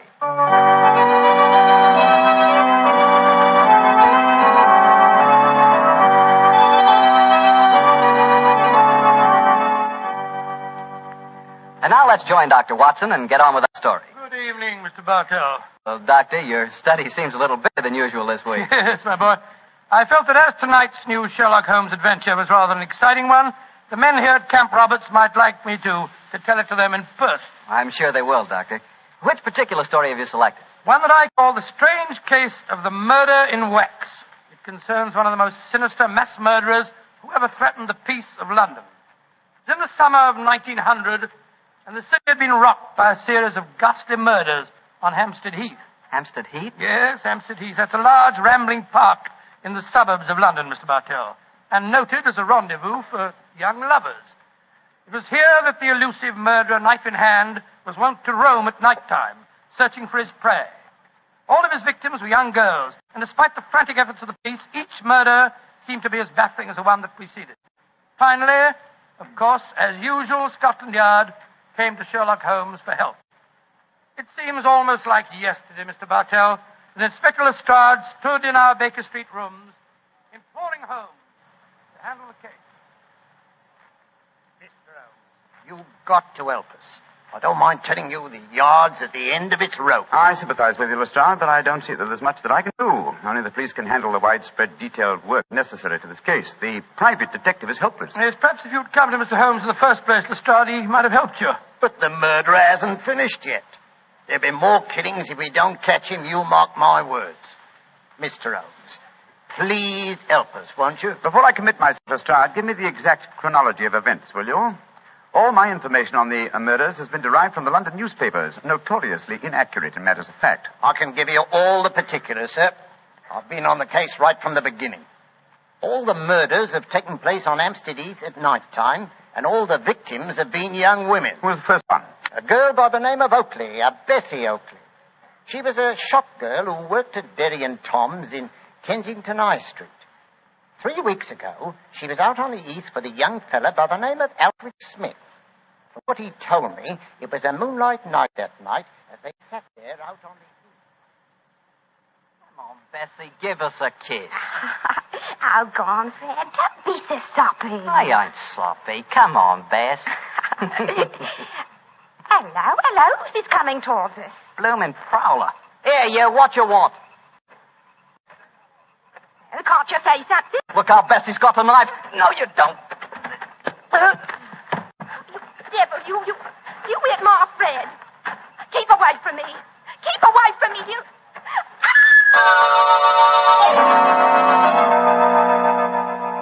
And that's all I know, Inspector Lestrade. I never got a good look at him.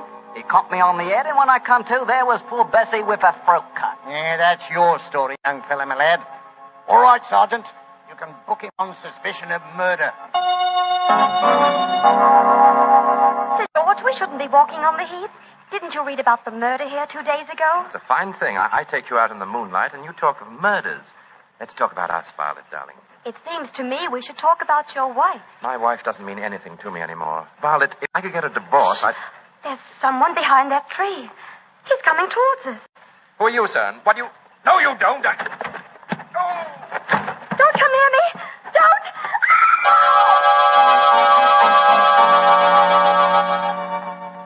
Inspector Lestrade, she's dead, poor girl, I know, but a scandal can't bring her back. If there's any way to keep my name out of the papers, Yeah, I'm afraid you'll have to take your chances, Sir George. Oh, and Sergeant... Yes, Inspector? You can turn that boy loose, Weevil, for questioning. The man who did this is obviously the same killer. I'm afraid we're going to hear a lot more from him. Light edition evening paper. Hampstead Heath murderess strikes for 5th time. 9 girls murdered on Hampstead Heath. Light edition evening paper here. Now, look here, miss. You can't go walking by yourself on the heath. It ain't safe. Oh, thank you, Constable, but I'm not frightened. I want to be by myself, and I want to think. Well, I can't stop you by law, I suppose, but you shouldn't do it. Yeah. I don't know how to handle these modern young things, and that's a fact. Inspector Lestrade, he must have killed her the moment she got out of my sight. I searched the old ruddy heath, but I couldn't find the murderer. But it did startle him. He left his knife in the body. Good, Jackson.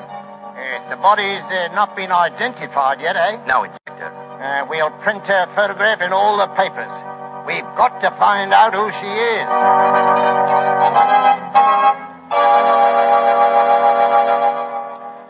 Mr. Bishop, Is this the body of your missing daughter? Yes, it's Rosie, my Rose. Inspector Lestrade, if I ever lay my hands on that murdering fiend, I'll kill him. I'll kill him with my bare hand. There's the story, Mr. Holmes. Rose Bishop was the 10th and last girl murdered. But she was the first girl murdered when she was alone.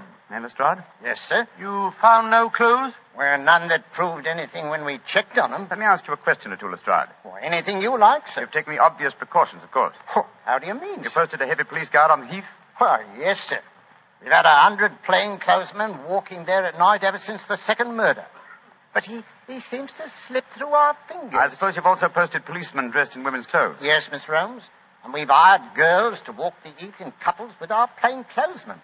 But the murderer won't seem to rise to our bait. Oh, he's a cunning brute. Yes, he is, Watson. Obviously a morbid madman obsessed by a hatred of love. He'll be hard to catch. Lestrade, you mentioned clues that amounted to nothing when you checked them. What were these clues? Well, footprints, a couple of cigarette butts dropped at the scene of the crime. Nothing that helped us. The only important clue was the knife we found in the body of Rose Bishop, the last girl murdered. Of course, the experts at the yard examined it. Yes, sir. Didn't tell us a thing, though. You had the knife with you? Here it is, Mr. Holmes. I knew you wouldn't trust us. You'd want to look at it yourself. Thank you, Lestrade. Yes. Mm-hmm. Interesting. What is it, Holmes? This knife is a collector's item. It's at least 100 years old, I should say. May I keep this overnight, Lestrade? I should like to conduct a few experiments of my own. Why, of course you can, sir. Then you're going to take on the case, Holmes? Now, let us say that I'll take it under advisement. I'll do my best, Lestrade. I'll do my best. Well, thank you, sir. If any further developments occur, communicate with me at once, will you? Yes, sir. In the meanwhile, I'll smoke a few pipes on the problem. But I promise nothing, my dear fellow. I promise absolutely nothing.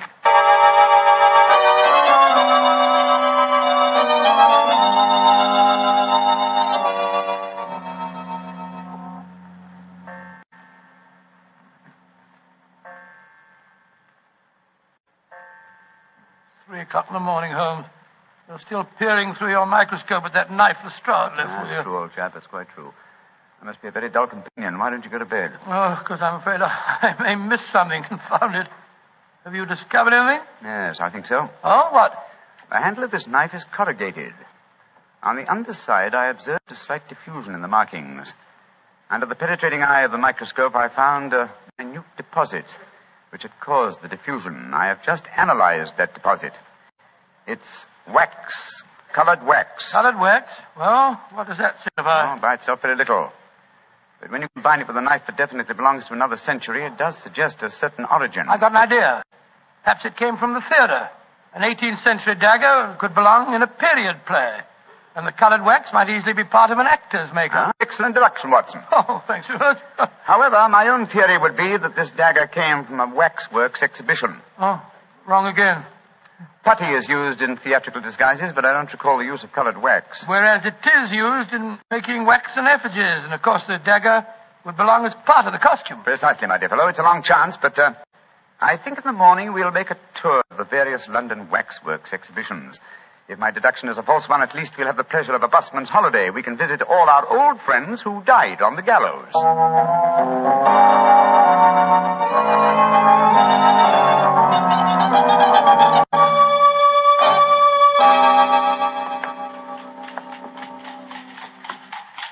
Getting tired, old chap? I must say I'm a little weary. This is the 4th waxworks exhibition that we've been to. The 4th and the last. If we fail to find any clues here at Levesque's Museum, we can return to Baker Street. Oh, thank heaven this is our last port of call. I'm so dizzy from looking at waxworks that they begin to look like human beings to me. Did you notice that I asked directions from the wax policeman at the entrance door just now? Yes. Well, I'm sure many people have been deceived in the same way. Uh-huh. Here we are. Oh, Monsieur Levesque doesn't believe in understatement, does he? Look at that sign there. Oh, gracious me. The Chamber of Horrors. Come in and see the pageant of murder. All the great killers of history reenacting their famous crimes. Well, let's go in, Watson. We should feel thoroughly at home. Creepy in here, isn't it? I've heard that Monsieur Levesque will pay £100 to anyone who will spend all night alone in the Chamber of Horrors. Yes, I've heard of that challenge, too. Are you thinking of accepting the bet? Great Scott, now I wouldn't spend a night here for 1,000. A very comprehensive collection of killers, aren't they? Let's see. Williams. Wainwright. Marchioness de Brinvilliers. By George, yes. She was an attractive woman, wasn't she? As trim a pair of ankles as ever I've seen. Yes, but you wouldn't have liked her cooking, Watson. She used the most lethal condiments of almost any woman in history. Hello. What is it? Look over there. I was wondering when we'd come to one of your cases. Dr. Grimsby Rylott and the murder at Stoke Moran. Or the case of the speckled band. By Jove, Holmes. The tableau's extraordinarily realistic, isn't it? Yes. One of another old friends of mine are represented here. Should rather like to renew acquaintance with Ricoletti of the Clubfoot and his abominable wife. Ricoletti? I don't remember him, Holmes. Oh, one of my earlier cases, old fellow. I must tell you that story sometime. I wish you would. I've off. Holmes. Look, that veiled figure over there. Read the placard in front of it. The Hampstead Heath murderer. Well, how very interesting. The face is covered with a black veil. Is this pure showmanship, I wonder, or does Monsieur Levesque know more than Scotland Yard and I? Good day to you, gentlemen. Great Scott, you startled me, sir. Are you admiring my collection of murderers? Monsieur Levesque? Yes, sir. And haven't I the distinction of addressing Mr. Sherlock Holmes? That is my name, and this is my friend, Dr. Watson. How do you do? How do you do, Doctor? I am greatly honored to meet you both. What do you think of my Chamber of Horrors? Oh, it's very impressive. We're particularly interested in this veiled figure of the Hampstead Heath murderer. Yes, indeed we are, sir. Is there a face beneath that veil? I'll let you in on a trade secret, gentlemen. There are no recognizable features behind that veil. This is purely for publicity purposes. The public always expects to see the latest horrors here. And I thought I'd titillate their morbid palates by having a mysterious figure representing the killer. Of course, if he is captured, I shall add his effigy to my collection. You think he will be captured, then? One can only speculate. He's a clever man, Mr. Holmes. By the way, Monsieur Levesque, does your offer of £100 to anyone who will spend a night in the Chamber of Horrors still hold good? Oh, yes. Are you thinking of accepting the bet, Mr. Holmes? No, but Dr. Watson would like to. I don't recommend the experience, Doctor. It's an ordeal that calls for nerves of steel. However, I shall be glad to arrange for it. I haven't the slightest intention of backing down now? Of course you haven't, old fellow. What time shall my friend return, sir? About 11:30 tonight. I'll be waiting for him at the main entrance. Splendid. Come on, Watson. Oh, Holmes, Good day, Monsieur Levesque. Good day, gentlemen. I shall be waiting for you tonight, Doctor. Holmes, what the blazes do you think you're doing? I haven't the slightest intention of keeping that appointment tonight. Well, of course you haven't. I shall keep it. Disguised as you. You keep it? For heaven's sake, tell me what you're up to, Holmes. You didn't even mention that missing dagger to Levesque. No, because he knows something about the murderer. I'm convinced of it. Well, why'd you say that? As we were standing there talking to him, a breath of air from the open window blew back a corner of the veil. I'll swear that there are clearly defined features beneath it. And so you're going back there tonight to find out? That's right, old fellow. The superstitious used to believe they could use a waxen image to kill a man. Tonight, Watson, we shall prove that a waxen image can be used to trap a killer.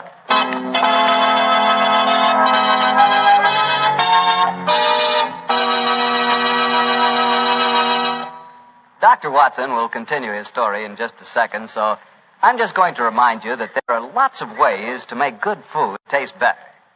But the easiest way is to serve that food with a good wine, a Petri wine. If you like a white wine with chicken or with fish, you'll love that wonderful Petri California Sauterne. If you like a red wine, then rich, hearty Petri California Burgundy is your wine. But if you don't know which you prefer, why not try them both? Petri Burgundy and Petri Sauterne. Red and white. Don't buy one, buy two.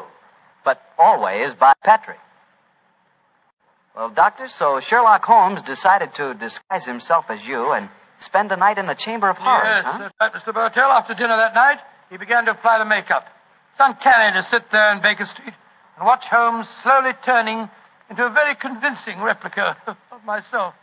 As he did so, we discussed last-minute arrangements. I'm promptly at 11:30, Watson. If I'm not back here by 2 o'clock, you better come after me. Oh, should let me come and wait outside, old fellow, just in case there's any trouble. No. You'd attract attention. By the way, do you recall the name of the last girl murdered on the Heath? Yes, Bishop. Rose Bishop, wasn't it? Exactly. The only girl who was murdered when she was unescorted. The body was identified by her father. What of it, Holmes? Levesque is a French name, and yet the gentleman had a decidedly English accent. I should say that He adopted a foreign name as being more suited to his profession. I don't see what you're driving at. What's the connection between Levesque, the owner of the waxworks, and the father of Rose Bishop, the murdered girl? Levesque is the French word for bishop. Great Scott. You think that he knows who the murderer is and... I know only one thing, Watson. My seal is beneath that black veil. There. Now. How's my disguise? Wonderful. You look exactly like me, but how do you manage about the voice? Well, I don't think that'll be too difficult, old man. After Rebecca knows very well. Oh, I can't understand half what you're saying. In your own case, old chap, that's a handicap that I've suffered from for years. Rubbish. I'm perfectly intelligent. Now, let me see. The bullseye lantern. Yes. Watson, I think I'll borrow your revolver, too. I probably won't need it, but for once I think it might be safer for me to go armed. Here you are, Holmes. Now, do be careful. I will, old chap. Don't worry. Goodbye. And if I'm not back by 2 o'clock, you better come to the waxworks and see what's happened to me.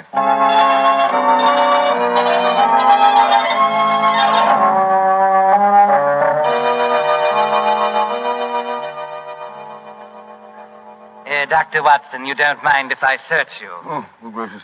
Rebecca, of course not. No lantern, please.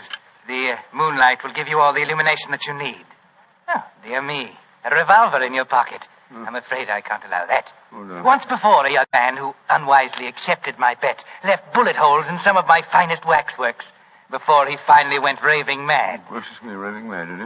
Miss Holmes, we're here. Don't be frightened, Dr. Watson. Many of the waxwork murderers here are all friends of yours. They'll be good company. I shall come and release you at 8 in the morning. Yes, but no. How about if I've sealed all the windows with string and wax. I shall seal the door behind me as I leave. Well, that's very unkind of you. Midnight. The bet is on, Doctor. You still wish to go through with it? Well, I suppose so. Very well, then. I shall leave you now. Good night, Dr. Watson. Good night. Pleasant dreams. Pleasant dreams.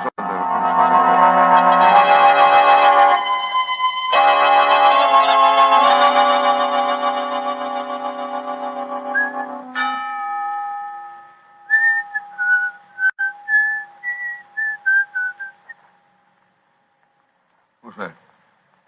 Gracious me, who's there? Oh, sworn I heard something spring about in the shadows. Who's Holmes here with me? Listen at the window. Great Scott, it's Watson. Now before his time. Well, here go the seals and the string. Come on, up with it. Holmes, are you all right? Shh. I'm all right. You came early, but it's just as well. You're carrying a lantern. Levesque took mine with him. Come on in.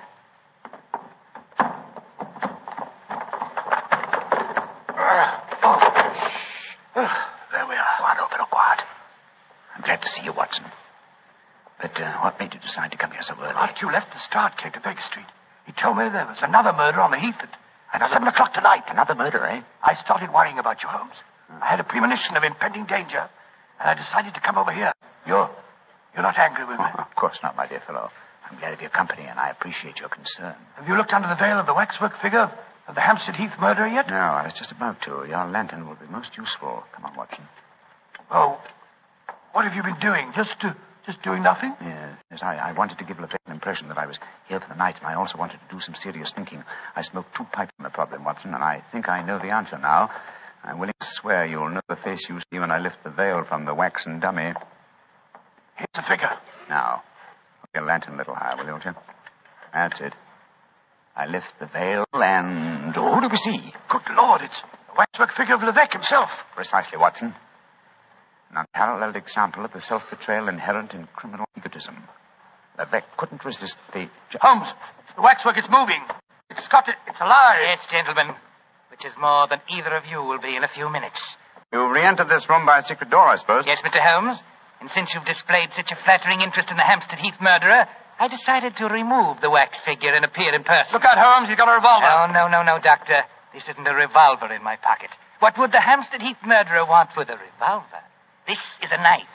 I feel so much more at home with a knife. There are 2 of us, Beck. Remember that. And both unarmed. Which one of you meddlers wants to die first? Look out, Holmes. Watson, close together.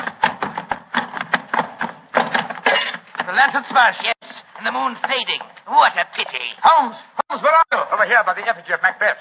How very thoughtful of you to provide him with a dagger, Levesque. I wouldn't one, my dear Holmes.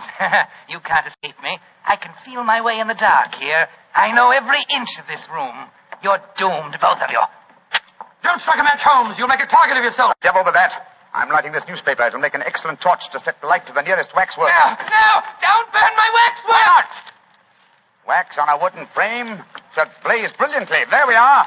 Oh, you devil! You're destroying my light's work! Holmes, that burning wax is pouring all over the floor. The curtains are catching light. The whole place will burn down. Oh, my beautiful museum! I thought this would smoke you out. Quick, Watson, at him again. What's that knife, Holmes?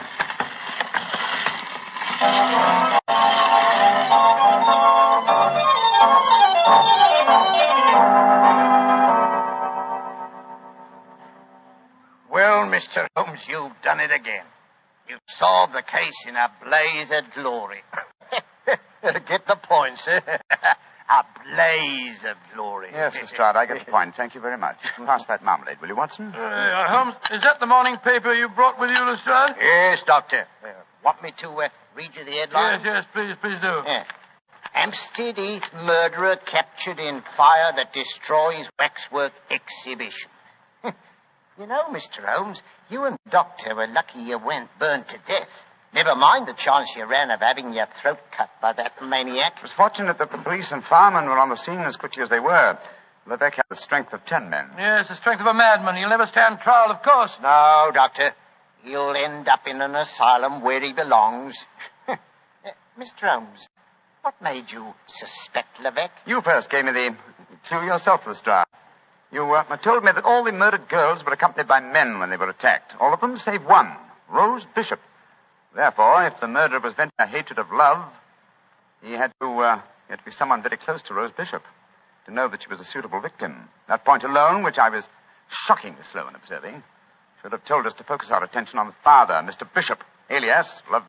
Well, your theory was certainly right, Mr. Holmes. You should have heard his ravings after the arrest.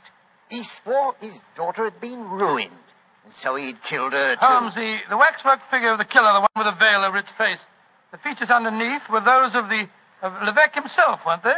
I'm certain of it, old fellow. You see, he had two great prides. The first, his natural pride as a fine craftsman in wax.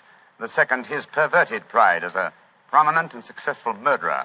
These two prides combined suggested to his crazed mind that he make a waxwork figure of himself and range it with the other great killers of history. Yes, but he was cunning enough to protect himself by placing a veil over the face. Precisely, my dear fellow. And when he saw us yesterday and we accepted the wager, he undoubtedly became suspicious and removed the wax figure last night and made his personal appearance as the murderer with every intention of killing us both.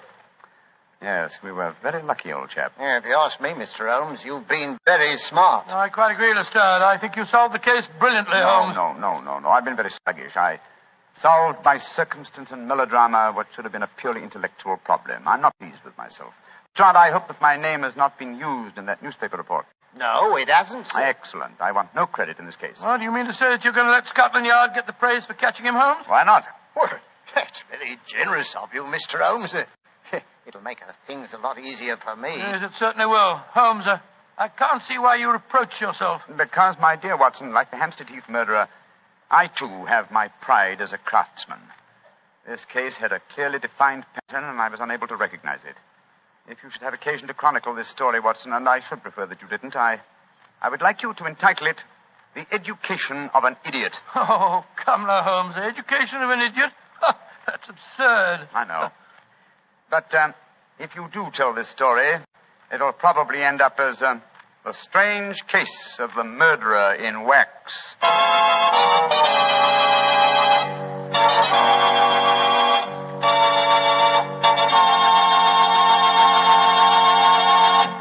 Well, Doctor, that was sure a swell story. You know, that's the kind of story I like. Lots of action. Well, that's the kind of story I like to tell. You know, Mr. Bartell, although our broadcasts were heard overseas every week through Armed Forces Radio, this is one of the few occasions that I've had the privilege of really telling my story directly to the boys. And it's been a great pleasure for me to be here at Camp Roberts. Well, that not only goes for you, but for me, too, Doctor, and for the Petrie family. There are no words to describe how much our country owes our servicemen. And to all of you, the Petrie family wants to say, just as every American wants to say, Thanks for a swell job. Well, Dr. Watson, what story are you planning to tell us next week? Next week, Mr. Bartell, I'm going to tell you one of the strangest adventures that ever happened to Sherlock Holmes. It takes place in a monastery high in the mountains of Tibet and concerns itself with an avalanche, an execution, and a murder.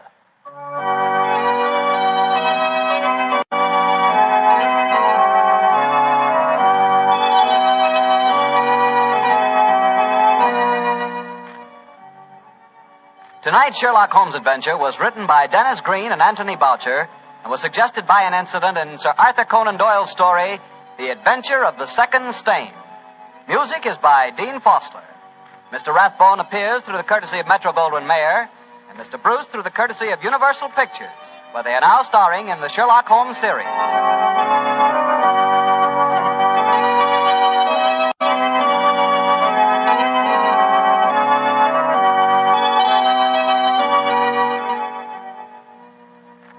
The Petri Wine Company of San Francisco, California, invites you to tune in again next week, same time, same station.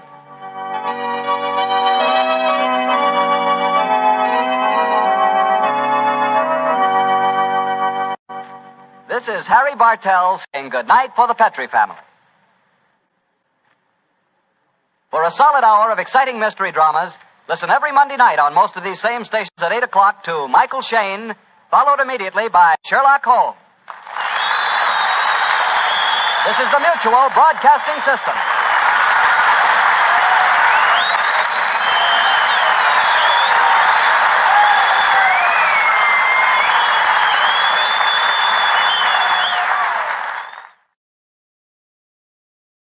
Welcome back. That was a fairly gruesome case, but after last week's show and before that, the night before Christmas, if you were listening originally back in 1945-46, I figured, all right, let's set something new for the new year.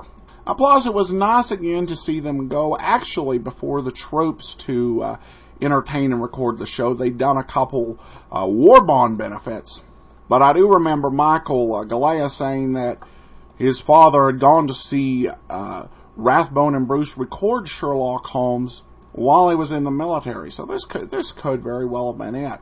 And once again, we get to see Basil Rathbone showing some of that voice flexibility and also poking fun at Dr. Watson.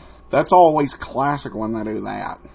Alright, well, before we go, I got an email from listener Ted who writes, I've been listening to your podcast Sherlock Holmes on iTunes for about 2 months now, and I really enjoy it. This is also my first time writing to you. I'm writing to give input on the commercials and to inquire the movies you mention often. Regarding the commercials, I don't mind them at all. The only thing that truly irks me is when the sound of the program fluctuates from really low to regular and back. I understand that this is beyond your control. I'd also like to inquire about the Sherlock Holmes movies you mentioned, not the Netflix ones. Where do I go to view these Sherlock Holmes movies other than Netflix?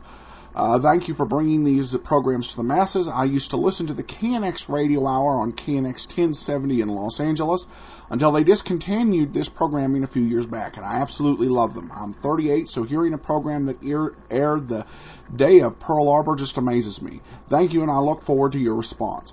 Well, thanks so much, Ted. The Sherlock Holmes movies with Basil Rathbone and Nigel Bruce, they're the three we've done already, and the one we're going to do coming up in August. And those four films, Sherlock Holmes and the Secret Weapon, The Woman in Green, Terror by Night, and Dress to Kill, can be viewed at archive.org or one of any number of sites. There have been a wide variety of DVD releases. For the rest of the films, those are all under copyright, so it would have to be through a company that sells them through the authorized collection. Probably the best deal you can get is to just purchase the whole bunch together. And I did some research on it. You can buy the whole set off of Amazon new for about $108, and then they've got some resellers that are selling it for about $65 for the whole set, and then you can get it on Overstock for about $81. So it's a higher level a higher level purchase. I have seen the same movies on Netflix, watching them, and the transfer quality is just impressive. I've never seen a black and white movie done so beautifully as these, but those would be the other options to get those rather than Netflix. So, thanks so much for the question. Well, today is our 200th daily episode of the Great Detectives of Old Time Radio, which means we've been doing this for 40 weeks now, and with the support we've been getting and the continued growth of the podcast, hopefully we got quite a few more episodes to go. Now, before we get into today's episode of yours truly, Johnny Dollar, I want to let you know about our sponsors. It can be a challenge to grow your business. It seems that there are a never-ending list of activities that eat into limited time.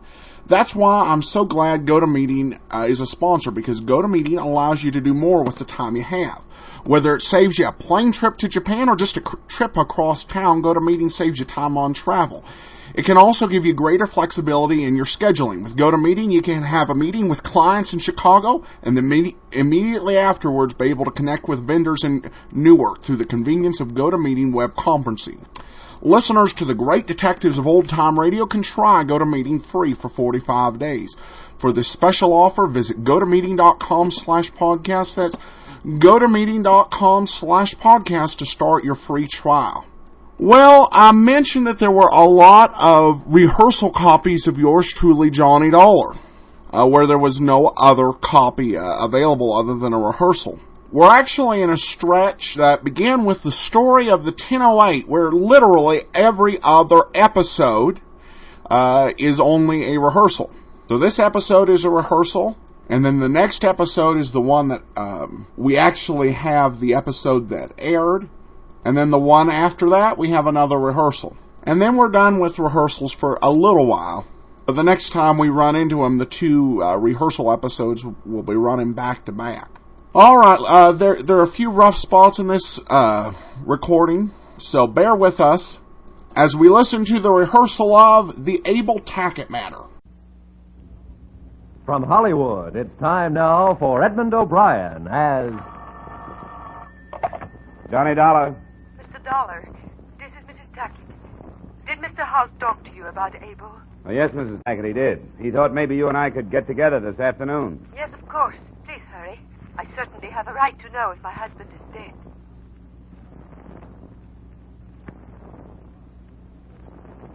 Edmund O'Brien in another transcribed adventure of the man with the action-packed expense account. America's fabulous freelance insurance investigator. Yours truly, Johnny Dollar.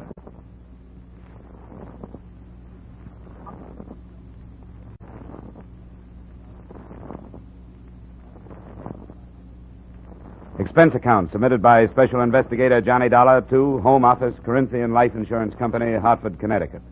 The following is an accounting of my expenditures during the Abel Tackett matter. Expense account item 1, $5 transportation costs from Hartford to the New York address of Mrs. Abel Tackett. The apartment door was standing open, and I walked in. It was dark inside, except for the dim glow from a blue light at the head of the stairway, where the beat of drums came from a phonograph. There was a crude native mask on the wall with an idiot's grin, something stale and heavy in the air. There was no one downstairs, so I went up. Walking up those stairs was like walking out of civilization. She was sitting on the arm of a chair in front of the phonograph. You heard them. I did not want you to. You're a half hour early. Well, that gives us a half hour more to talk. My plane leaves tonight. What does the insurance company say? I'm going to British North Borneo to look for him. They do think he's alive, do they not? The company always operates on that premise, yes. The rain. That awful rain. There's no getting out of it, he says. Have you seen any of his letters? No, I haven't. I want to read you this. I'm lost. I've always been lost. I don't know who I am or what I am or what I was intended to do. I've played all the parts and been all the places and found nothing of myself. The jungle is as nameless as I am, as nameless and as lost. That was the last one. From Borneo. Sandakan. 5 years ago next month. 6 years since we were married in Paris. You must find him, Mr. Dollar. Well, I'll tell you the truth, Mrs. Tackett. I'm afraid that I'll be looking for a dead man. After all, he's been gone a long time. Maybe he just stopped writing. Maybe he didn't. That's why I'm going over there. Maybe he just stopped writing. Maybe. Maybe he wants nothing to do with me anymore. I woke up in the morning and he was not there. Just a note. He could be alive and not come back, could he not? You told me he's been gone for 5 years. He has a paid-up policy. If he's dead, you receive over $700,000. If he's alive, what then? Do you think he'll come back? No. But he'll be alive. How old are you, Mrs. Tackett? 24. Look, I want you to promise me something. If I come back with proof of his death, you'll move out of here. I promise. But you'll never prove that he's dead.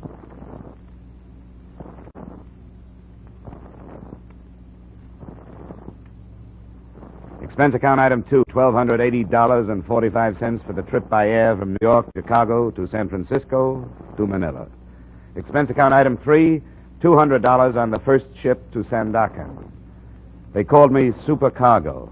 I ate with the captain in his cabin. Kuchentamad, edible bird's nest, filthy place. All me years in these waters and I never set foot on Borneo. Why would a white man go there? Not for diamonds.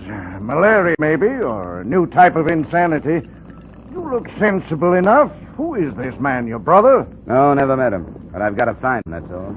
Second biggest island in the world. 3 million souls. Dusans, Bahaus, Murids, Dayaks. Ugliest people in the world. Took a young planter and his wife there. 6 months ago it was. Carried the bodies back my last trip. How did they die? The jungle. Oh, come on, I'm a closed-mouthed man. Who are you looking for? You wouldn't know him. His name is Abel Tackett. Abel Tackett? I never heard of Abel Tackett.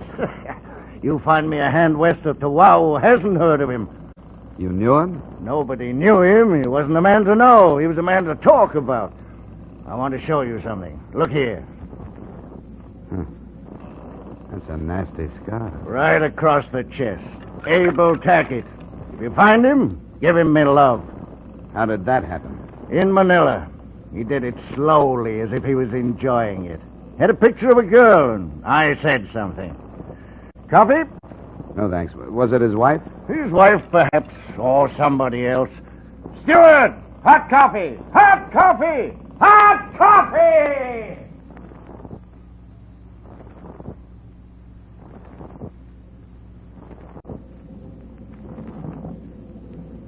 Something happened to men out here. Men that might have been easy and calm any place else in the world. Something happened to them. Hysteria, wild anger, madness. In the weakening heat, the sudden bursts of temper arose where men would kill over a matchbox. Channel fever, the crewmen called it. But perhaps there was another reason. The name of Abel Tackett. This is my dream. That some night I find him asleep. That it is very dark. That I slip my knife into his throat. That I feel his life going. That I hear him to cry out. Oh, I want to hear him cry out. What did he do to you? Unspeakable. Unspeakable.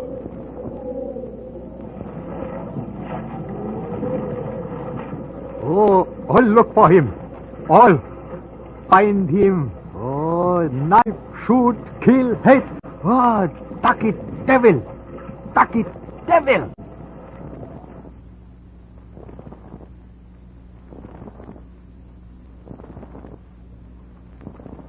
Sandakan. We crawled around the point. There is no coast. You never know where the land begins and the ocean stops. The mangrove swamps melt into the muddy water, the inevitable tin roofs of the tropics, the breathless heat of the equator. Sandakan. I found the British North Borneo Company office next to an exporter's shop. The secretary to the assistant district manager pointed me into a rattan chair and handed me a fly swatter. Oh, Abel Tackett. Oh, fabulous fellow. Great strength, drive, power, you know. Why are you looking for him? Well, we understand that he was dead. We hold a policy on him. Tackett dead? Oh, that's improbable. Oh, he's quite a man. I say, you didn't happen to bring any cigarettes, what? American cigarettes? Sure. Yeah, here's a carton. Oh, no, please, you spoil me. What was he doing out here? Tackett? Oh, no one seems to know. Some say gold, diamonds, gutta percha. Escape, perhaps. He just popped in one day from Manila, got all the necessary papers, and headed into the interior residency. Not before he caused a bit of a ruckus in a native pub, however. I say, you haven't been to London lately, have you? About a year ago. Oh, not since then, eh? Oh, shame. What I wouldn't give for some swept ginger beer. Splendid for the tropics. What a case that never came. I had to settle for gin. Look, can't anybody tell me about this man, Tackett? What is this legend, this myth? What? Oh, it's a paradox, Mr. Dollar. A man of great strength and great weakness. Oh, like us all in a way. Looking for something. Always looking for something. But looking for what? Now, look, you're trying to solve this thing in American terms. This is the tropics, Mr. Dollar, and here we admit the inexplicable. But I've got to have answers, Mr. Kenyon. Oh, no, you don't understand, Mr. Dollar. Here, look at this map. You see here? Sandakan. Then you leave for the interior. 200 miles inland is Kwamut. Now, there's no trouble thus far. And he was reported to be there 8 months ago. From Kwamut, it's a different world. There's fever, reptiles of all sorts. It's not worth it, really. I mean, is it a large policy? $750,000. Oh, for a man living in Borneo, that must be a tremendously high premium. Well, $1 million couldn't get me out there, and 1,000 could take me home. How do I get to Coamat? Oh, by lorry. One of them goes up tomorrow with supplies for the garrison. We can fit you aboard, but... Oh, this is absurd, Dollar. Yeah, I know. Well, all right, then. I'll send you to Hargroves, our representative there. Oh, what I say, don't forget those cigarettes.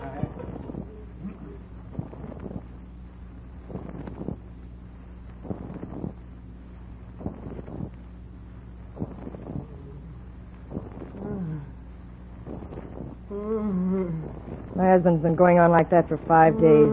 He can't tell you anything. I'm sorry to hear that, but can you tell me anything about Tackett? Wait till I close the door. So you're looking for Abel Tackett. The fever'd never get him.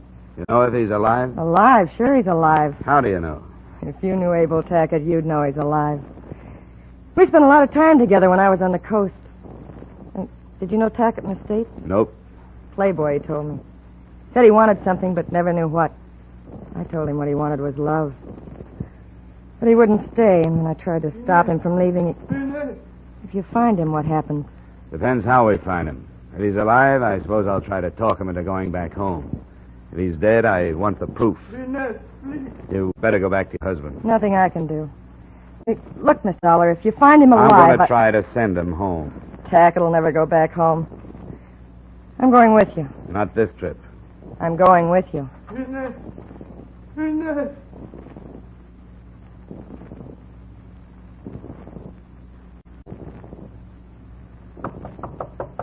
Come in. Mr. Dollar, I want to talk to you. I told you, Inez, I can't take you long. You better be getting back to your husband. He needs you. He's dead. I'm free now. I've got to find Tackett, Mr. Dollar. Look, I can't... I can help you. I can get a good guide for you. He'll take you all the way to Penunga. I know the jungle, Mr. Dollar. Please. What do you hope to accomplish? Oh, I don't know. If I could talk to him, I could get him to come back to me. I know I could. Look, Inez, I'm going to be very frank with you. I don't like you and I don't trust you. And you don't understand me. But I'll tell you this, you'll never find him without me.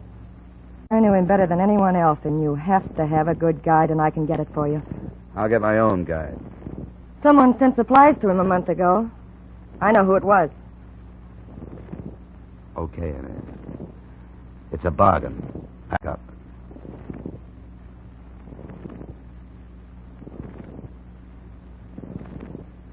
She took me to a trading post, and I met the owner, who operated under the obviously false name of George Brown. To me, he looked big and clumsy, but he'd been trading with the interior for 10 years, so I decided to take the recommendation, as if I could do anything else. Sure, I know where he is. At least I knew where he was a month ago. I've been trading with him for over 3 years. Okay, when do we leave? You don't know what you're getting into, mister. Did you ever hear of Long Y? It's a village across the border in Dutch territory. We'll need 4 porters and supplies for a month. When do we leave? The last porters I sent in to him never came back.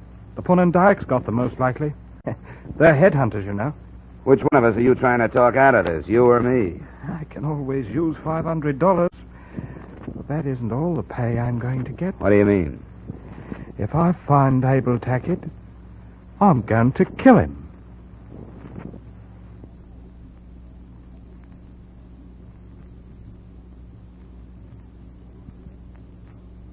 We will continue with yours truly, Johnny Dollar, in just a moment. But first, every Wednesday night, CBS brings you Groucho Marx with his wonderful quiz, You Bet Your Life. It's one of the brightest, most spontaneous, most genuinely funny shows on the air. So be listening this Wednesday night on most of these same CBS stations for You Bet Your Life, starring Groucho Marx. Now, with our star, Edmund O'Brien, we return to the second act of yours truly, Johnny Dollar.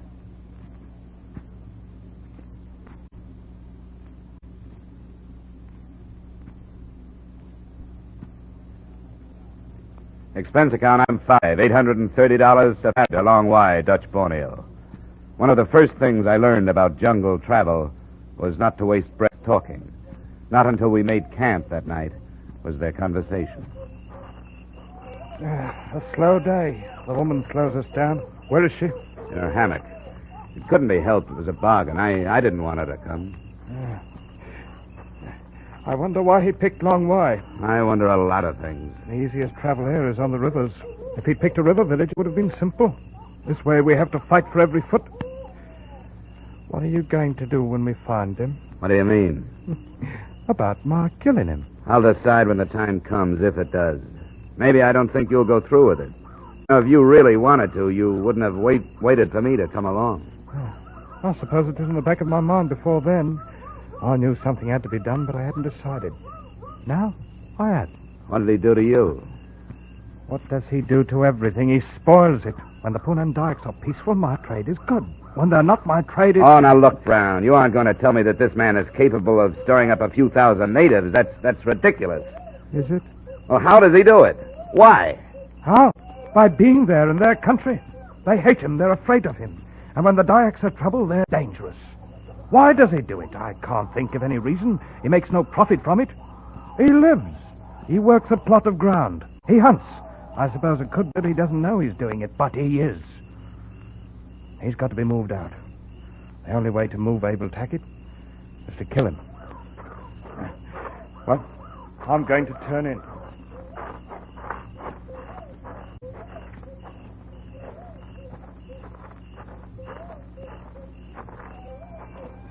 I heard part of what Brown was saying. What are you going to do? Well, I'll have to protect Tackett if I can. Protect him? That sounds funny. I never thought he'd have to take that from anybody. You know what I'll be protecting. You better get some sleep. Wait. What now? Why do you hate him? You know? You've never even met him. Well, I've talked to people who have. To a ship's captain with a knife scar across his chest. And a little deckhand from Manila with a hurt so deep he couldn't talk about it.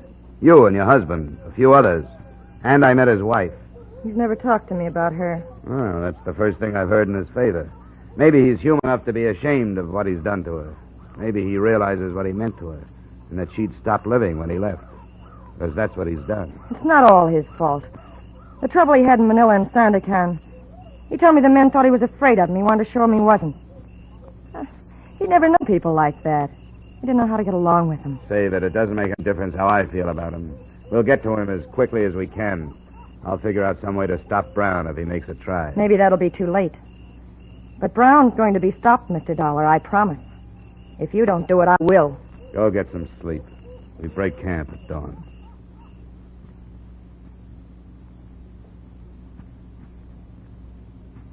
Lying in my hammock, looking up at the solid ceiling of foliage that hid the sky, and with the unaccustomed language of the jungle bothering my ears, I tried to get a fair perspective of the situation.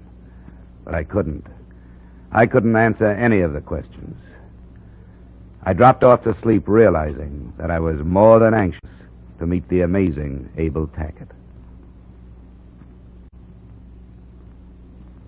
There was no sign of real danger until the third day, only the painful monotony of slashing at vines with heavy knives, fighting insects, stumbling over half-concealed ankle-high branches, of sweat-filled boots and soggy clothing, and 100 other arguments against Borneo. Mind the plant that looks like a fern here. Got it. It carries a brutal sting. This is the one, Inez. Watch it. I see it. Hold up! Come on! What is it? I wondered about that. What did he say? Head hunting. They found a body on the trail. Coming along? Yeah. Better stay here, Inez. I wondered about that. It's been too quiet. We haven't spotted a Dayak since we started. This section is usually swarming with them.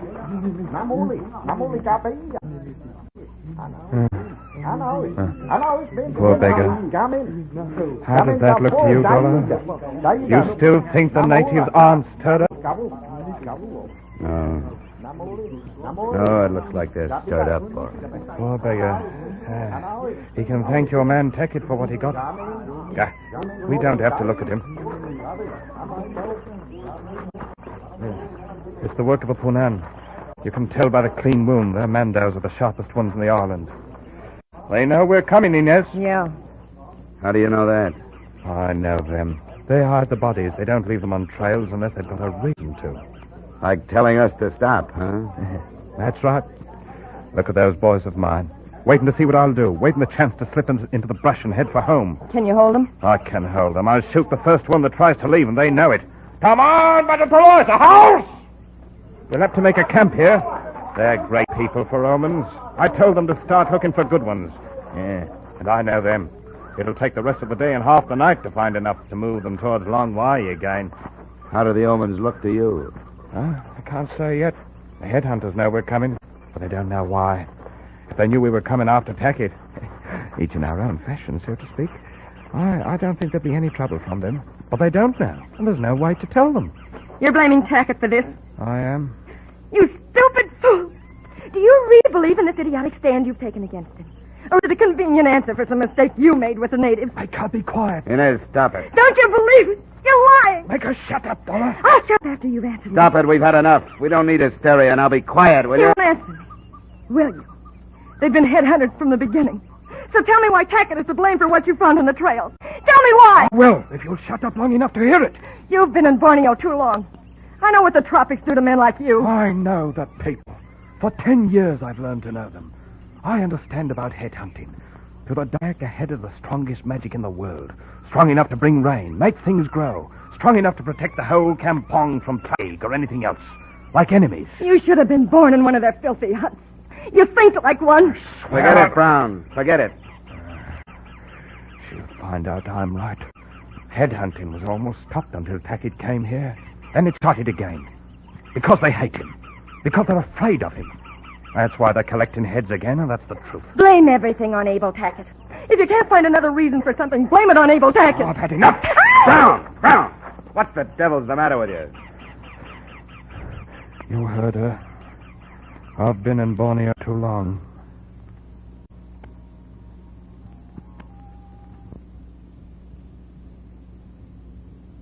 Tension, hysteria, everything out of proportion. The distorted perspective of the jungle where emotions become sensitive as skin. Inez wanted to love Tackett. George wanted to kill Tackett. I wanted nothing but proof of his existence. Yet all of us were of one mind and one thought. All our efforts were directed toward Tackett. And Borneo was keeping us from him. We started to move again in the next morning. That day and the next were easier, physically at least. The country cleared some, and we started to climb out of the humid jungle into a section where there seemed to be more air. The following day, we stopped before dark, and Brown pulled me into the privacy of a shadow. We'll be there tomorrow. Oh, that close. What then, Brown? I was going to ask you the same thing. You know, I've learned to like you, Dollar. Thanks, but I still can't let you kill him. I'm not so sure you can stop me. How would you get back to the coast without me? I've been asking myself the same thing. I'd be stupid to take the gamble, but I'd have no choice. So that's the way it is. Yeah, that's the way it is. All right. I can smell rain. It'll be here before morning.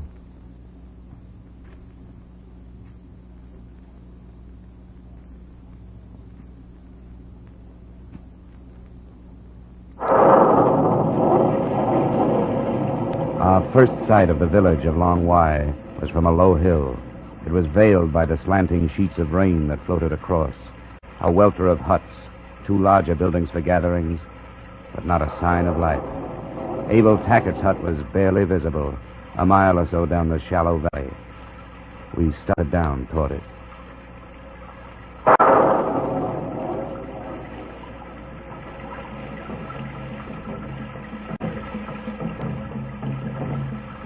What do those drums mean, Brown? Do you know?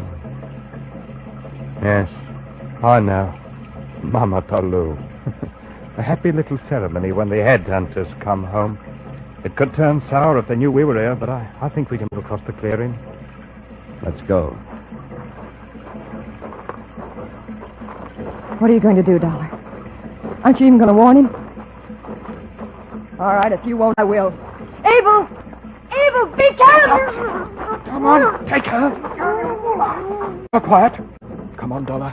I'm going inside. Wait a minute, Brown. We'll go in together.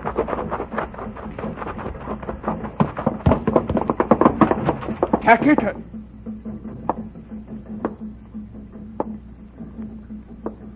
I came here for nothing. He's already dead. Is that Tackett? Must be. They stopped being afraid of him. I wonder how long it'll take to undo the trouble he's caused here. Abel Tackett. And he's dead.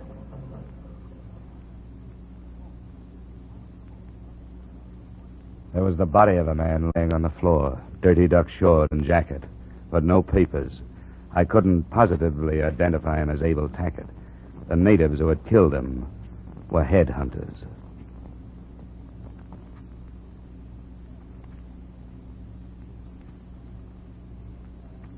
Expense account items 6 and 7, same as 2 and 3, transportation back to New York. Item 8, cab fare to the address of Mrs. Abel Tackett. She seemed neither sad nor happy to see me or to hear what I had to say. He died, Mrs. Tackett, of fever. He was in the interior. There was no time to get him to a doctor. You saw him? No, I didn't. Then you can't be sure. There's no proof. But, Mrs. Tackett, absolute proof has a different meaning in Borneo. He wanted to lose himself, didn't he? He could have changed his name. He could even have traded his identity with someone else. Couldn't he? He's dead, Mrs. Tackett. Look, I want you to go to probate court, even without absolute proof.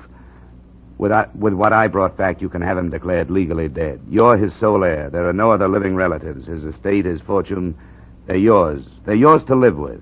That's why he left them to you. You can't go on struggling with a false hope. Please, Mrs. Tackett, don't stop living just because he did. You've got to believe me. Abel Tackett is dead. He's not dead. He's alive. He's living somewhere. And as long as he's alive, I'm alive.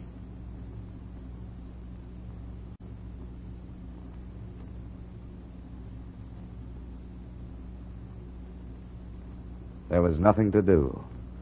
I left her in the old house with her records and her dark walls and her old letters. I left a young woman dying there, and there was nothing I could do. I walked out into the clean, fresh air and went home. Expense account total, $4,075.80. And for what? The only constructive thing I can make out of it is that it made me an expert on pure, unadulterated frustration. Yours truly, Johnny Dollar.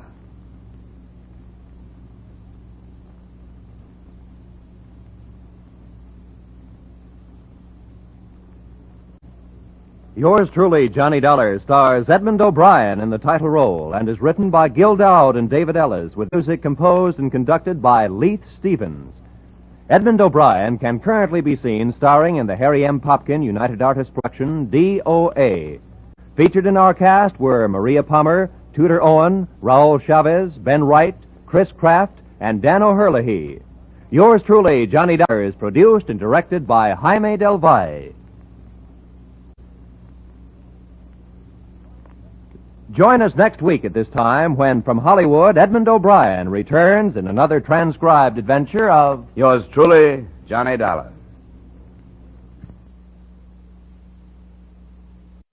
Welcome back. Another episode where Johnny shows his heart through, as he said, a quite frustrating situation there in Borneo.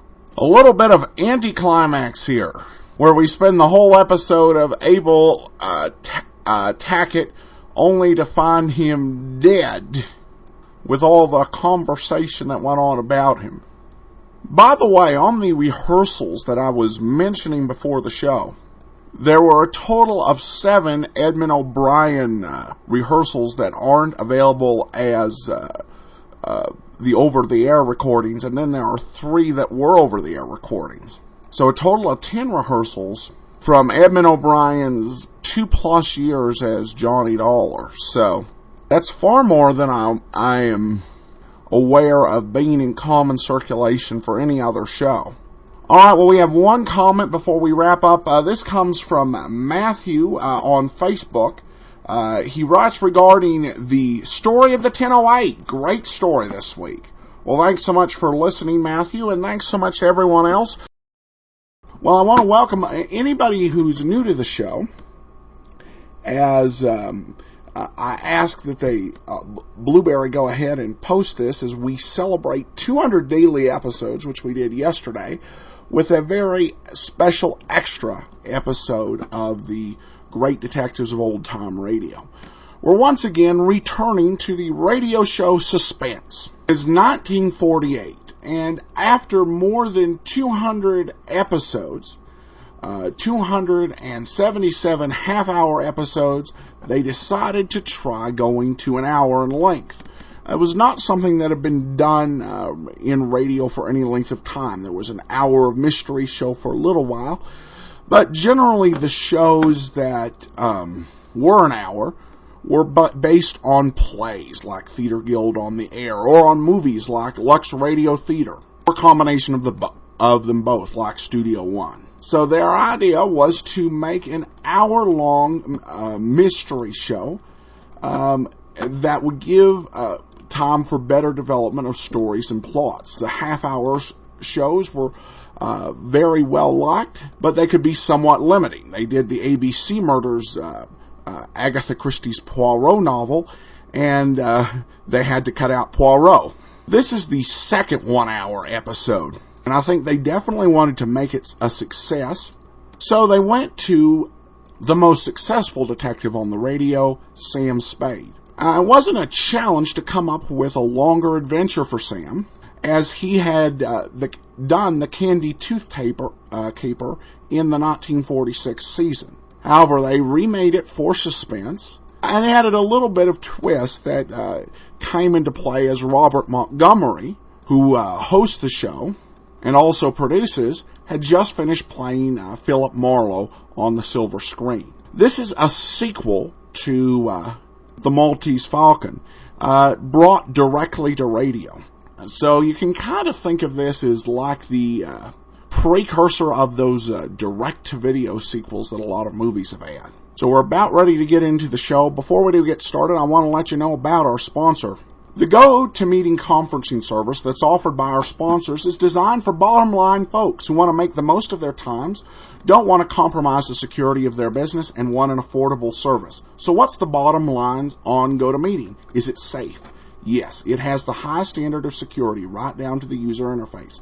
Is it affordable? Yes, you get unlimited meetings for $49 a month, and that includes free voice IP and phone conferencing. Will it save you time? Judge for yourself. Listeners to this program can get a 45-day free trial of GoToMeeting. For the special offer, visit GoToMeeting.com/podcast. That's GoToMeeting.com/podcast to start your free trial. And now let's go ahead and take a listen to the Khandi Tooth Caper. Would you hand me that, please? Thank you.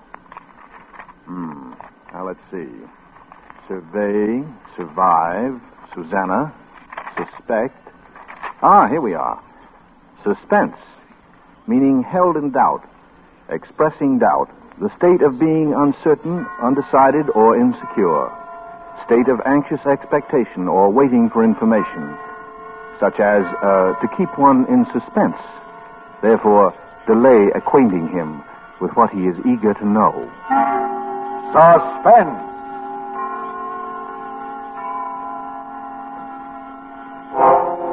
An hour of suspense now. A full 60 minutes at this time. And with the distinguished actor-director Robert Montgomery as your host. Tonight, our star is Howard Duff, famous wherever radio is heard as Sam Spade, detective. And as Spade, he will appear in The Candy Tooth, a suspense play produced, edited, and directed by William Spear.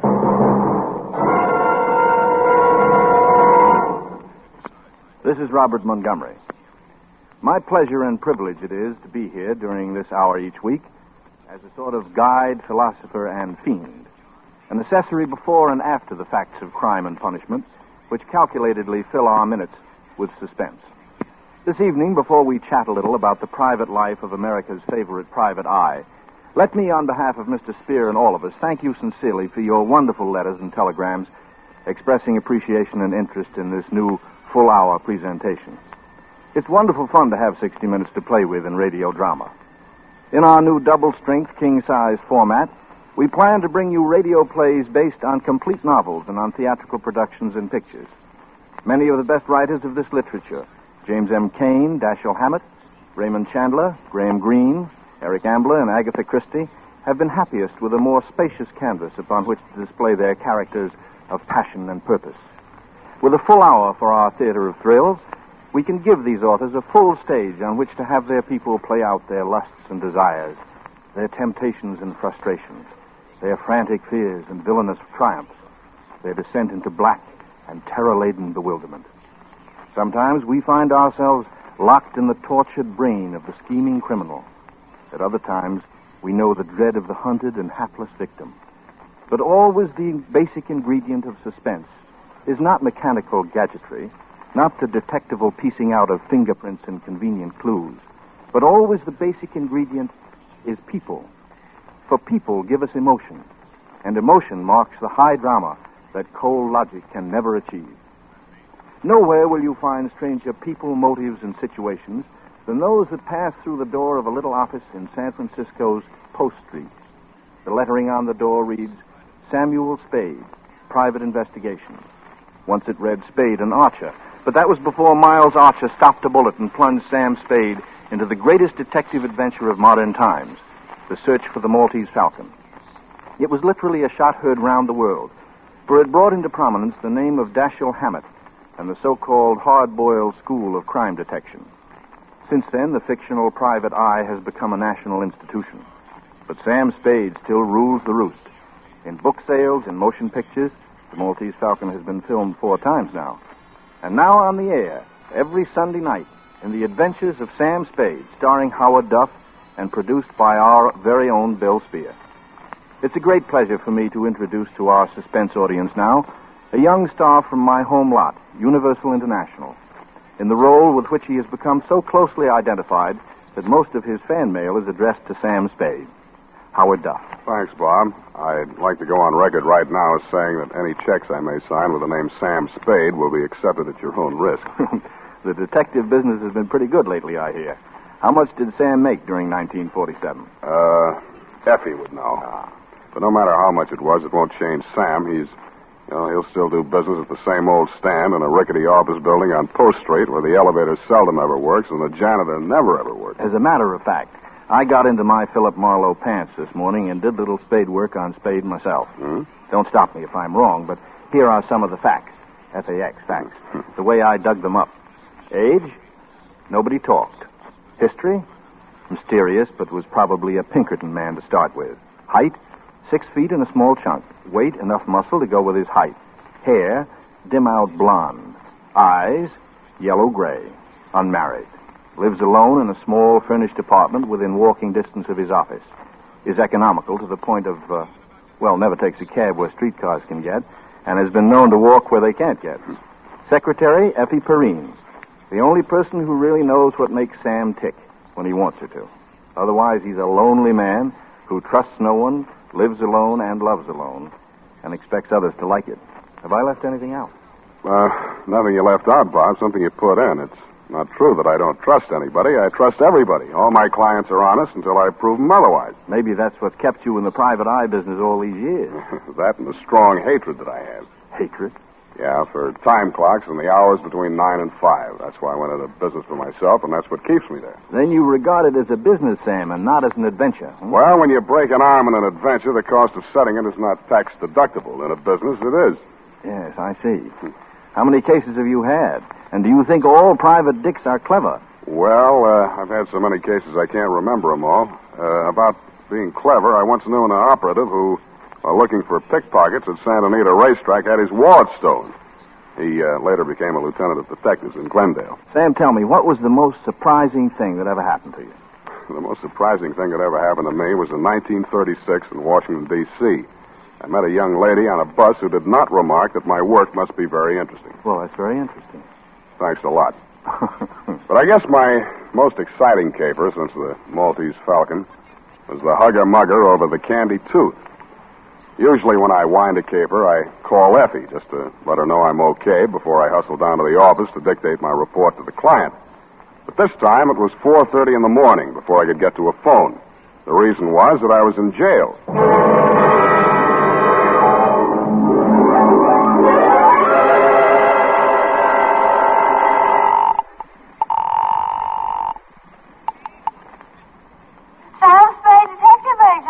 Wake up, Angel. You're home in bed, not at the office. Huh?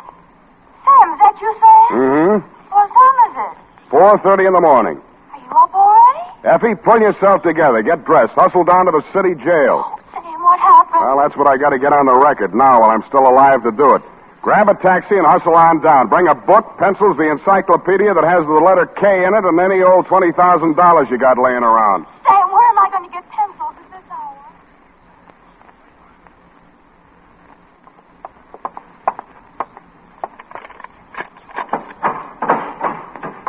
Sam, I hurried just as fast as I could. There was no taxi around. What are you doing in jail? My apartment's being redecorated. You bring your book? Well, of course I did. And pencils, too. But you're here on a murder charge, Sam. Whatever could have happened Take it down, to you. Effie. But, Sam, what did The you do? San Francisco Homicide Bureau. Attention, Detective Lieutenant Dundee. Date, fill it in. I will. From Samuel Spade, license number 1375596. Subject, the Khandi tooth caper. Dear Dundee, I don't know all the answers, not yet. What I do know is going down on paper while I'm still alive to get it there. Oh, Sam. The scenario runs something like this. This morning, a telegram came to my office. It was addressed to Samuel Spade, Esquire, and it was signed Casper Gutman. Gutman, the fat man.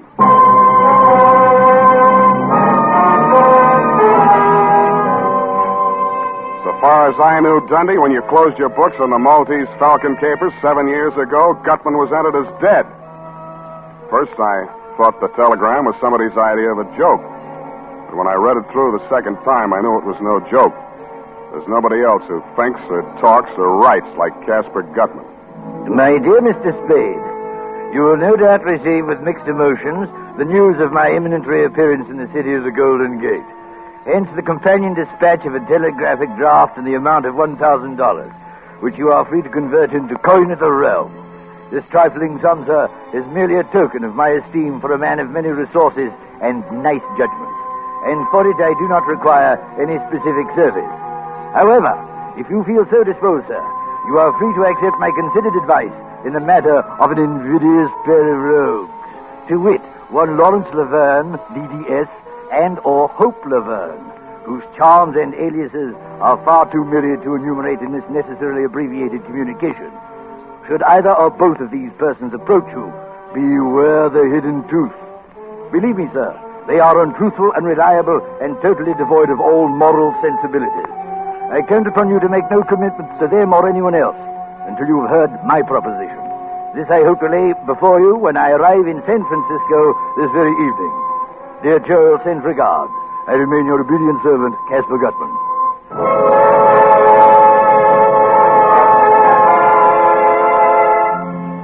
Casper Gutman, the fat man. I knew, Dundee, you figured I didn't get hurt much the last time I tangled with Gutman over the Maltese Falcon. But that's because you didn't know Bridget O'Shaughnessy as well as I did. As well or as warmly. Well, I figured if Gutman was still in the land of the living, let him come. This time I wasn't going to get hurt in any way. There couldn't be two Bridgets. Nevertheless, I ate a can of spinach, which I found on Effie's desk. Then I sat down again, facing the door. Nothing much happened for almost 10 minutes. I was still trying to dig the meaning out of Gutman's double talk, and I'd gotten about as far as his warning about a hidden tooth when Effie ushered a man into my office.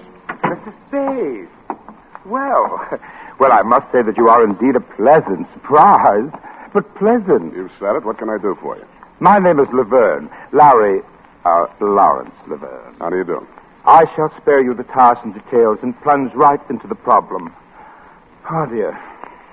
At the Hotel Royal George, there is a mildewed creature, but mildewed, registered as Mr. Herman Julius. Oh, a really frightful person. Very frightful, huh? Oh, the kiss of death's department. The only thing about this creature that has any charm is a 4-toothed lower bridge in his right jaw. Now, Mr. Spade, I want you to get that bridge for me. I'm sorry. It sounds as though you're saying I want you to get that bridge for me. Precisely. Mm-hmm. Why? Because he refuses to pay me for it. You're, a dentist? I prefer to regard myself as a dentist sculptor.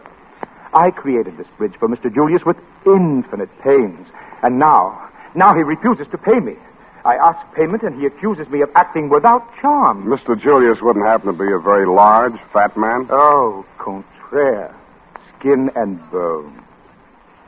Well, Mr. Spade? I'm afraid you come to the wrong man, Mr. Laverne. What you want is a lawyer to sue him. Sue him? Months of legal wrangling? Oh, no. Oh, no. I intend to be vindictive about this. I am by nature a very gracious and charming person. But now let him beware. I shall have that bridge from Herman Julius, even if you must knock him down and wrench it from his jaw. Uh-huh. You tried knocking him down yourself? Oh, I could never even bring myself to perform extractions. I always send those patients to less sensitive dentists. Yeah, well, I'm afraid you'll have to find yourself a less sensitive private detective. Oh, dear. Well, Mr. Spade, what would you advise me to do? Mr. Laverne, I would advise you to get out of California before Walt Disney sees you. Well, good day, sir. I would like very much to have you in my chair someday. Might teach you some manners. Beware the hidden truth. Hello. Hello. Please sit down, Miss... Thank you. Laverne. Hope Laverne. Miss Laverne? Yes. What can I do for you? Well, I'm looking for my brother. Missing? Well, yes and no.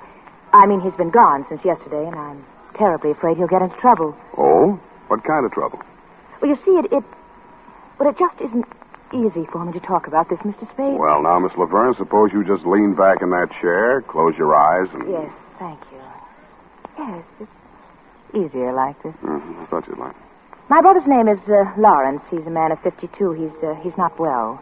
I mean, he gets spells, and he acts peculiarly. He suffered a nervous breakdown some years ago, and he spent most of his life in sanitariums. Where are you from, Miss Laverne? Kansas City. During the past year, Larry was in a rest home in Palo Alto, and I arrived 2 days ago to take him home. Yesterday morning, Well, I don't know how it happened, but he's gone. These spells you mentioned, what are they like? Oh, well, he assumes different personalities. His favorite seems to be that of a dentist. He becomes obsessed with the thought that he's done some work, a bridge or something, for someone who refuses to pay him.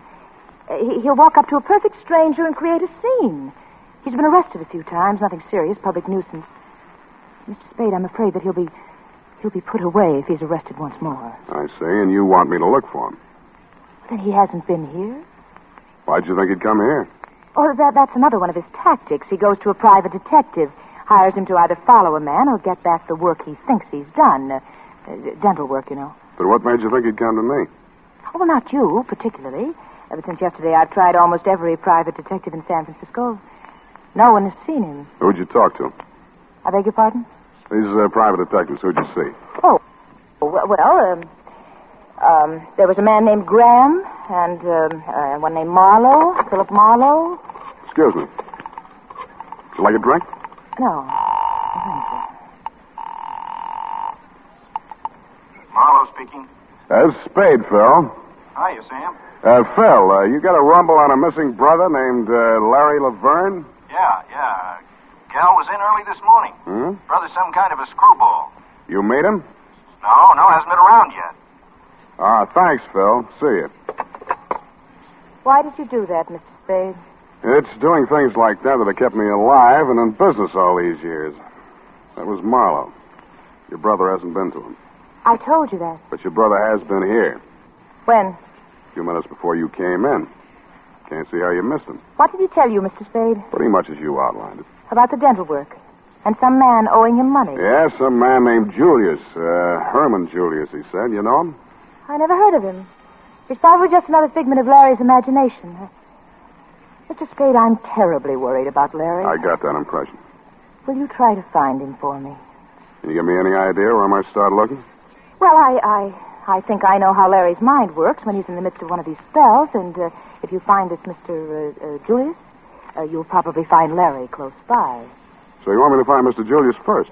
Oh, well, I only thought it would be simpler checking on this Mr. Julius' movements than on Larry's unpredictable whims, you see. Don't you think that makes good sense, Mr. Spade?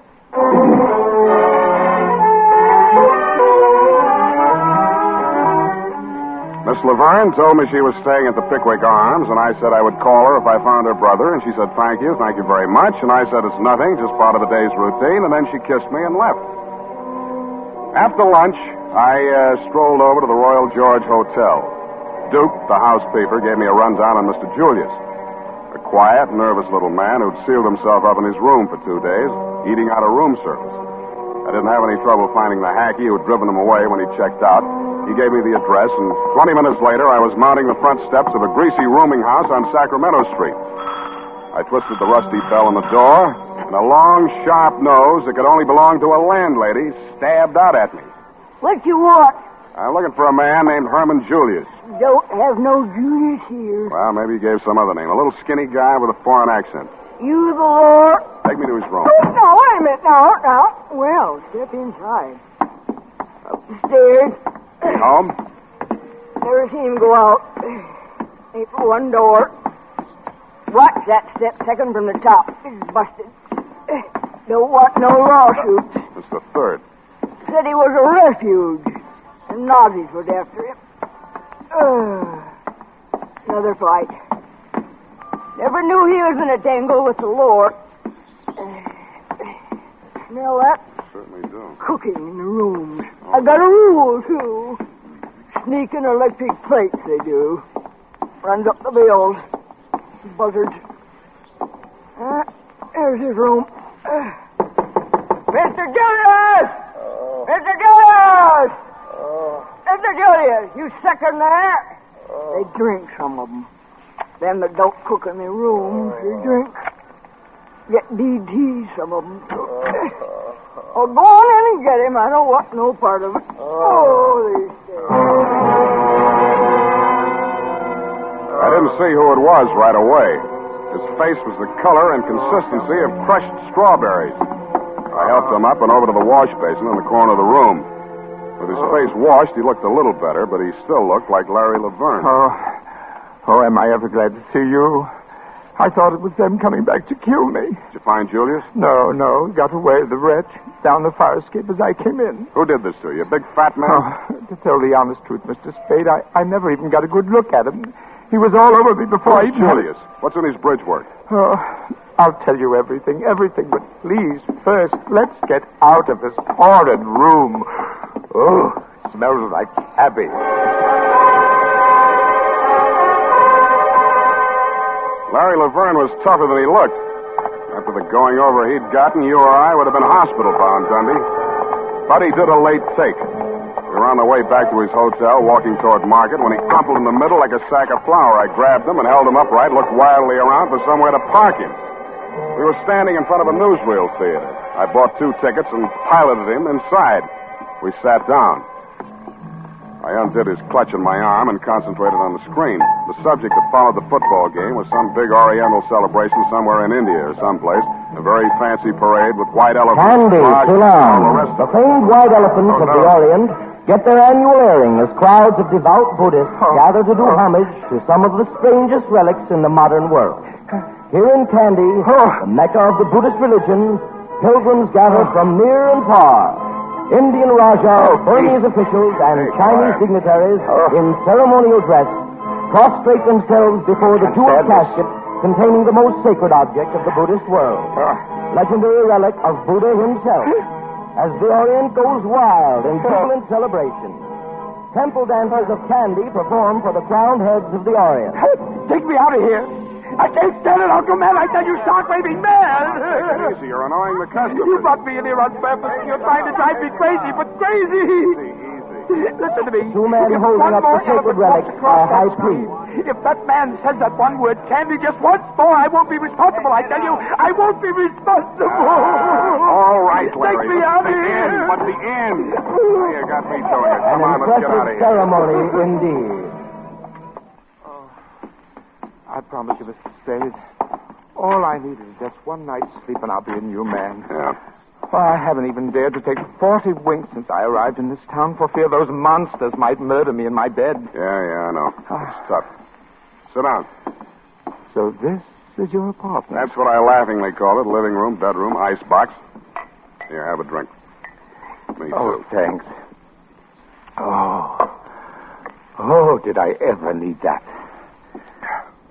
Help yourself to the bottle. I don't touch alcohol as a rule, but after what I've been through... Well, now, drink all you like. You deserve it. Oh, thank you. Well, I hardly know where to begin. It's all so strange. And there I was in Lisbon, Mr. Spade, the only English-speaking dentist worthy of the name in the entire diplomatic colony. Well, you must have read in the papers about Dom Constantino's tomb being violated. It was the scandal of the season. Oh, it's all so horrible, Mr. Spade. I just can't talk about it. Here, try a little more of this. Settles the nerves. Oh, I just don't know how I can ever thank you. Ever since I hit this berg, I've been feeling like the forgotten... Pardon, man. Yeah, you were saying something about a tomb being broken into. In Portugal, this was? Yes. Well, you know, the draft board just took one look at me and... I know what you mean. So I just stayed on in Lisbon and...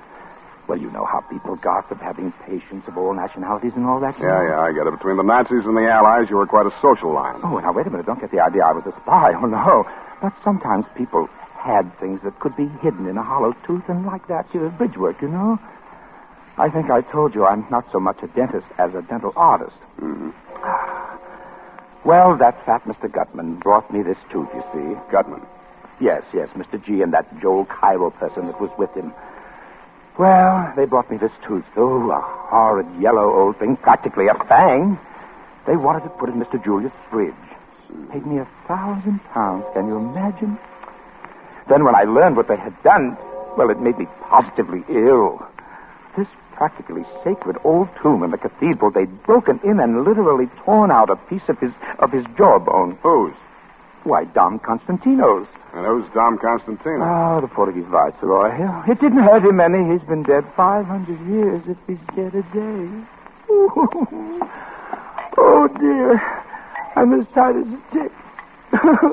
This liquor is getting to me.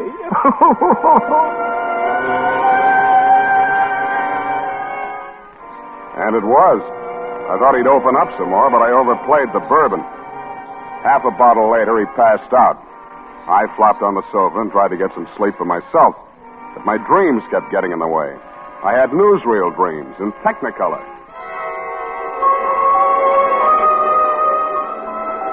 I dreamed that a white elephant with a face like Casper Gutman was leading a parade down Market Street. The howdah that was strapped to his back looked like a dentist chair.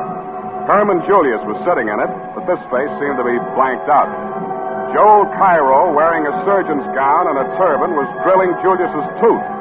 The crowds were throwing diamonds and rubies from the peanut bags they were carrying, and Gutman vacuumed them up with his trunk. That was when the bells started ringing in the Buddhist temple that had been built on top of the Mark Hopkins.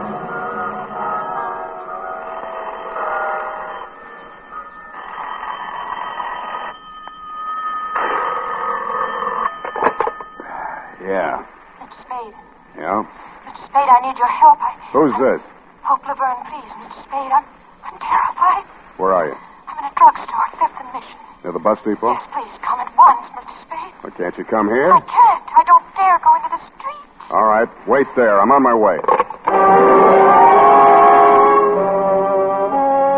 I took a quick gander at Laverne, saw he was still out cold, slipped into my topcoat, and left the apartment. I figured it would take me 11 minutes to hustle over to 5th and Mission. But I never got any further than 50 yards from the front of my building. I sensed him behind me, wheeled suddenly, bumped him into a doorway, held the thumbs of his hands gripped tightly in my fist. Stand still or I'll tear him off. Let go. I'll kill you. Don't move and it won't hurt. You filthy beast. The boy twisted suddenly and violently, and I heard the crack of his left thumb breaking. He swallowed a scream, dashed on into the deserted street. I went after him, turned into the alley, and caught the butt of a gun behind my right ear.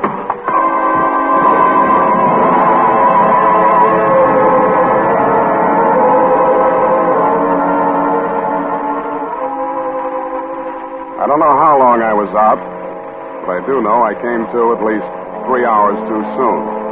I needed much more rest. I opened my eyes, steadied a swaying ceiling, and then I heard his voice. Well, sir, this is indeed a jolly reunion.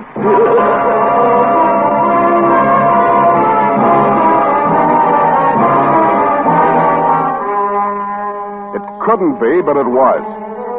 Casper Gutman, the fat man of the Maltese Falcon caper.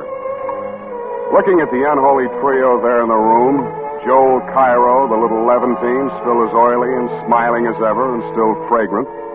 Marvin, a sullen, white-faced, hollow-eyed youth as near Wilmer's double as anyone will ever see. And Gutman, spruce as ever in his black cutaway coat, black vest, and gray-striped trousers. You'd have thought nothing had happened since then. Not even the war. The grayness at Cairo's temples only made his baby face look more babyish. And about Gutman, nothing was different except his watch chain. A curious jewel-encrusted ornament dangled from it, shaped like a claw. You seem surprised to see me, sir. And no wonder. It's always disconcerting to encounter a ghost, especially such a substantial ghost. A lot of water has gone under the bridge since last we met, eh? Under the bridge? Yes, which brings us to the subject at hand, the bridge. My head aches. What about the bridge? First, we'll talk of it. After all, this is quite an occasion, sir. Reunion of old friends, eh, Mr. Spade? Yeah. Tell me, did you ever find the Falcon, if you'll excuse the expression? Your eyes are resting on all that remains of that fabulous bird, sir. Yes, that trinket on his watch chain. All that remains of the Maltese Falcon. Well, mark you, sir, what part of it survived. The claw. You believe in omens? Right now, I'm ready to believe almost anything. Indeed, sir. Well, no need for dissembling. We're old and wise, I trust, in the days of the Falcon. Suffice it to say, the unsavory and bloated object which the police dredged up from San Francisco Bay and identified as myself was some other poor soul. Wilmer, I am happy to say, remembered the debt of gratitude he owed me, and at the last moment agreed to be a party to the very necessary little deception. That is, since they had him cold, as you detectives say, for the other killings, he might as well confess to murdering me. He did so in exchange for my agreement to take care of his family in a financial way. An investment, by the way, which has paid rich dividends. How's that? Oh, indeed. Oh, well, thanks to it, I now have Marvin, Wilmer's younger brother. I thought I noticed a family resemblance. Shut up! Oh, yes, poor Wilmer. He was like a son to me, like a son. No, it didn't stop you from making him a patsy. I detest killing Mr. Spade. I cautioned Wilmer time and again. He was so headstrong. A mere boy. You better caution this spunk or he won't last to take any raps for you. Break his head, Marvin. That dirty shamus lays another hand on me. I'll kill him. No, Marvin. You'll take Marvin in the other room. Explain to him that Mr. Spade and I are very old friends. Casper knows best, Marvin. Come with me. And now, no nonsense, you two now. Someday I'll kill him. Marvin, Casper will be angry. Oh, dear. Hot-headed. Runs in that family. Yeah. Well, let's have it, Gutman. What are you after this time? My dear boy, you misjudge me. It's true I had Marvin check up on you, but only because of your association with Miss Laverne. No matter now. I'm weary of the chase. All the way from Khandi, What did the girl tell you? She asked me to find her brother, a dentist named Laverne. You believed her story? No. Most unscrupulous woman. No veracity, no regard for truth whatsoever. Her true motive? Merely to make trouble for me and my friends because of her association with Kemidov. Aye, the Russian's hand again, Mr. Spade. Yep. Kemidov. Did I ever meet Kemidov? You'd hardly forget if you had. In short, here is my proposition. Another $1,000, coin of the realm, sir, for which you will refund whatever money Miss Laverne gave you and send her packing. The bidding starts at $10,000. Ooh. You drive a hard bargain, Mr. Spade. Very well. I'll meet your terms. I told you the bidding starts there. And where does it stop? Half or whatever the caper nets you. I deliver Julius, you do the rest. Well, between you and me, Mr. Spade, I'm not as affluent as I once was. The Falcon pretty well wiped me out financially. Considering the time and money I've already invested in trying to track down the weasel Julius. What's in Julius's bridge work? And if I don't choose to tell you? Then it's no dice. Think it over, Gutman. Either I'm in all the way for half, or I deliver Julius to the other outfit. And that is your final dictum, sir? Take it or leave it. Either you're in or you're out. Well, good night, Mr. Spade. I trust you will call me on the telephone when you reach your diggings and tell me that you've changed your mind. No hard feelings. The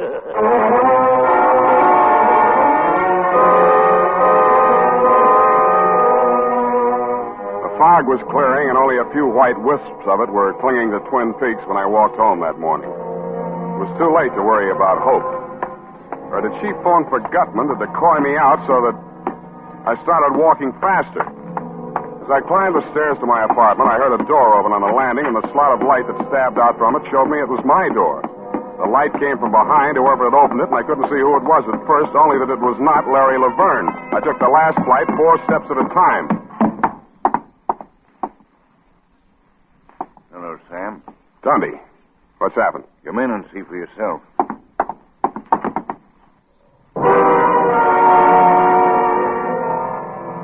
Well, I saw for myself. I wish somebody else had seen for me. Hysterical Larry was lying on his back on my bedroom floor. His eyes were wide open, and he had a crooked grin on his face. A very crooked grin.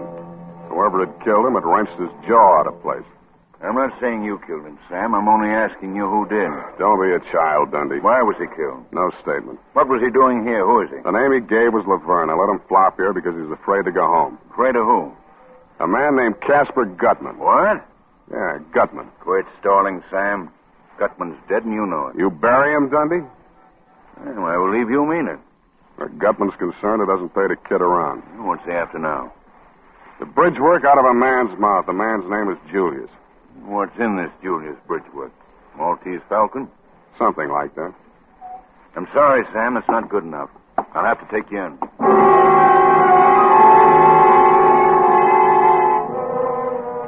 So you took me and you booked me.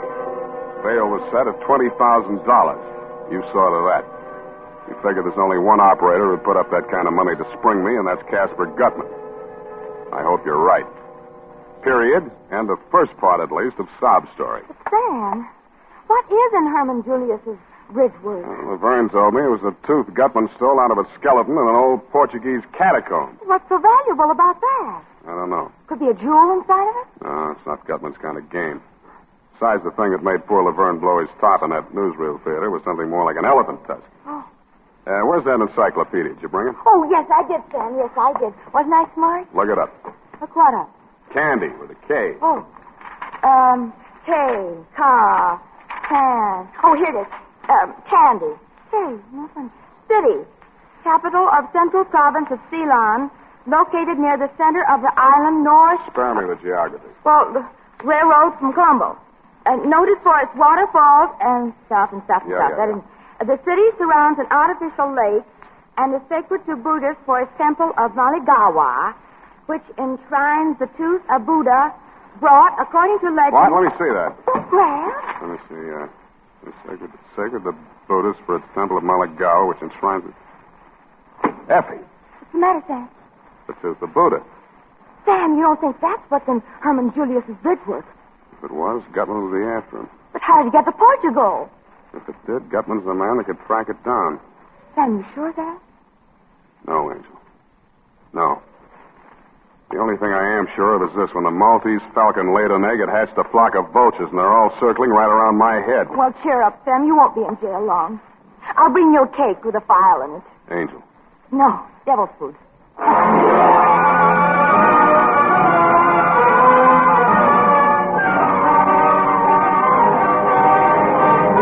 In tonight's full hour of suspense, Howard Duff, our star, appears as Sam Spade, with Joseph Kearns as Caspar Gutman, in William Spears' production of The Khandi Tooth. Tonight's study in Suspense.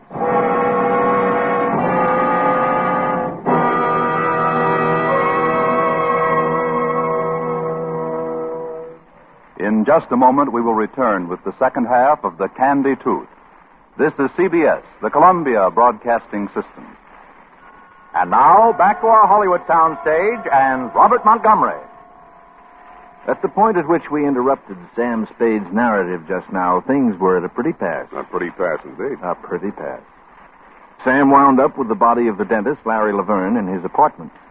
The girl, Hope, waiting for him in the bus station. Caspar Gutman, the fat man, waiting for an answer to his ultimatum that Spade produce the tooth or else. Me in city prison under $20,000 bail, and the fabulous Khandi Tooth still chumping on two-bit hamburgers and the bridge work of a very elusive man named Herman Julius. Yes. And? Well, after I dictated my report to Effie on what had happened until then, she left, and I laid down to think. Lieutenant Dundee and I had agreed that I should spend the night in the pokey. He figured that the 20G bail would draw only one man to put up that much moolah to spring me, Caspar Gutman. Along about 9 in the a.m., the turnkey unlocked the door of my cell. I followed him out to the desk. The $20,000 were there, but no sign of benefactor, benefactress, or Samaritan of any type. The bond was in my name. I signed my release and walked out. Across the street was parked a long black limousine with the curtains drawn. I started for it when a voice at my elbow checked me. Your Senor Spade. Si. I'm Don Constantino de Braganza. It's I who have put up the $20,000. Is that so? Well, thank you. Now, why? I desire a service. My card, Senor. Don Constantino. Wait a minute. Yes, you seem to know the name, eh? Yeah. For a guy who's been dead 500 years, you don't look too bad. Oh, thank you. You are referring, of course, to my illustrious ancestor, Don Constantino, the first Portuguese viceroy of India, who indeed had been dead since the 16th century. It's on his behalf I speak to you now. What can I do for him? Restored the tooth which was wrenched from his skull by a pack of unspeakable ghouls who violated his tomb in Lisboa. You think they're in San Francisco? Let us not be naive, Senor. The contemptible little dentist, Laverne, was killed in your apartment. Therefore, you must know the whereabouts of the other ghouls. I know so many ghouls, Senor. You'll have to be more specific. I refer to a fat pig named C. Gutman and an odorous little camel named J. Cairo. And most especially to a woman of the female sex by name H. Laverne. You want them or the tooth? Both. Not one without the other. No, it'll take a little time. They haven't got the tooth. You know where it is? In the bridge work of a man named Julius. Oh. That then explains the dentist and the diabolical manner which they employed in smuggling the tooth out of Lisboa. Now, you go on home and you stay there until I call you, huh? Senor, I respect your judgment. Thank you. You will find me at the Hotel San Rafael, and for the retainer, you may consider the $20,000 bond as due. Wow. Adios, senor. Adios. Be careful crossing streets. Adios. Adios. Adios. Adios, Don Constantino. Adios. Yeah, adios. Adios. Adios, yes. Spade. Sam, get in. You, got a hack license, Miss Laverne? Oh, please don't, Sam. I know this car's ridiculous, but I don't dare use taxis or be seen on the street. What did that man tell you? What happened last night when you called me from the bus station in such a panic? Why didn't you come? I went to see the fat man. You saw Gutman? Did he mention me? You didn't make that call last night to get me out of the apartment so that somebody could get in and kill Laverne. Oh, Sam. Then why did you call? Because I found Herman Julius, and I'm driving you there now. We didn't do any talking after that. She sat very close to me. There was plenty to talk about, but we didn't do any talking after that.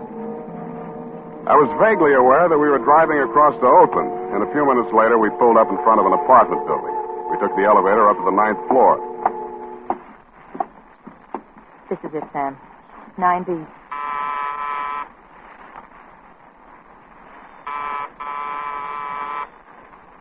Nobody home. Oh, he's in there, Sam. I know he is. Mr. Julius. Mr. Julius. Who is? There's no Julius here. That's his wife. Mr. Julius, I've got to talk to you. It's very important.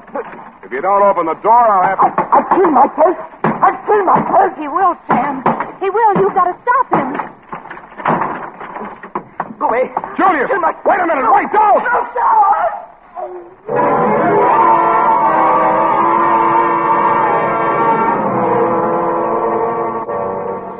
It was the 9th floor he started from.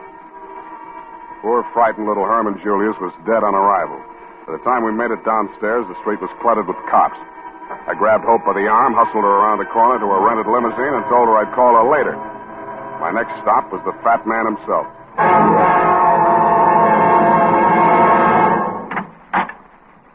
Well, sir.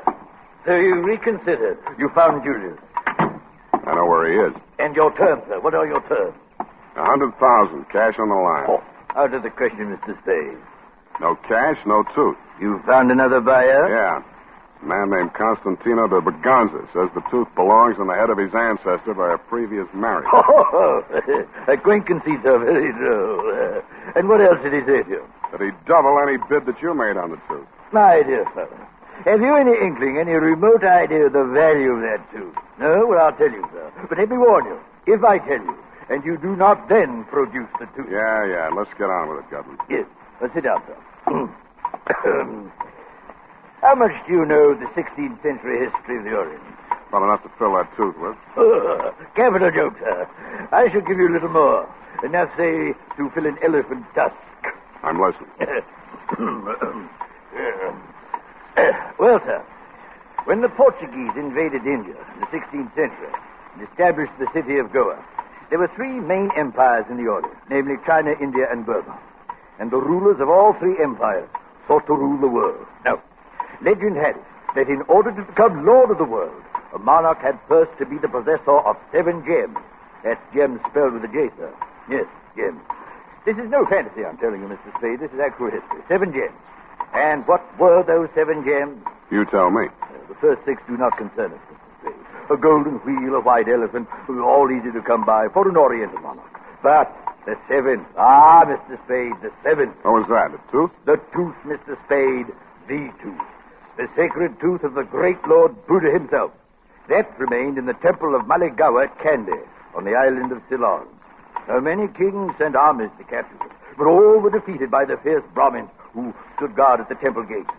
And so, we come to the year 1552. It's about time. Now, in that year, the Portuguese viceroy, Dom Constantino de Braganza, landed near Jaffna with a force of 1,220 men and defeated the king's legions in a savage battle. He returned to Goa with his victorious army and the tooth, which he retained as his personal prize. It was not long before the Burmese king, Bainaum by name, sent an emissary to Dom Constantino, offering the modern equivalent of £1 million sterling as ransom for the tooth. How'd it get to Portugal? Now, hear me out, sir. Hear me out. All right. Well, before the transaction could be consummated, the Portuguese archbishop called on Dom Constantino and, in the name of the Inquisition, demanded the tooth. After some delay, Dom Constantino, under threat of torture, delivered a tooth into the archbishop's hand, and that tooth was publicly destroyed. The archbishop grinding it into powder with mortar and pestle and scattering the residue upon a fire, that the tooth might be utterly consumed. Shortly after this, Dom Constantino's personal physician, after drawing a tooth, now mind you, a tooth, from the viceroy's head, died under very mysterious circumstances. We may safely infer that the substitute tooth which he drove into the viceroy's jawbone, after the primitive fashions of dentistry in those days, was the Khandi tooth, put there for safekeeping until Dom Constantino could resume negotiations with Bainaum's emissary. But before that could be accomplished, Dom Constantino was stricken with the plague, carried aboard ship, and home to Portugal, where he died. He was entombed with the Khandi tooth still in his head. Now, the manuscript which fell into the possession of the Russian Khemidov and later into mine, but I shall not go into unnecessary detail. Of course not. Was Dom Constantino's deathbed confession, proving beyond a shadow of a doubt that the real Khandi tooth had reposed for more than 4 centuries, not in the great temple at Khandi in Ceylon, but in a Portuguese tomb. Yeah, well, I think I can take it from there. You still haven't told me what my percentage is. Well, myself, boy, if your percentage were 1/10 of 1% of what Khandi realized on that tooth, you could retire to a life of sloth and luxury for the rest of your days. For the restoration of the true relic, there is no limit to what the Buddhist world could and would pay. Gifts and tribute paid to one temple alone exceed $11 million a year. Now, my boy, you begin to comprehend something of its value? I'll still settle for cash. Very well, then. $10,000. It's a deal. You understand, Mr. Spade. Now that you have my secret, the affair must be gotten over quickly, for good and all. If it is not, believe me, this time I shall not bargain with you for my life. You shall bargain with me for yours.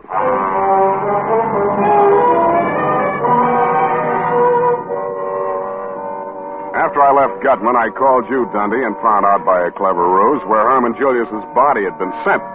You told me. Then I hustled on over to the mortuary. As I walked in, a hushed young man wearing a hushed cutaway and a hushed expression greeted me. Good evening, sir. I'm Converse Etheridge. Can I be of service? Thank you. I've come to pay my last respects to an old friend. Can I be alone with him for a few minutes? His name? Julius. Herman Julius? Oh, yes. His widow is here, sir. Mrs. Julius. His widow, huh? Yes, she's inconsolable. Perhaps, as a dear friend of the departed, you might give her words of comfort.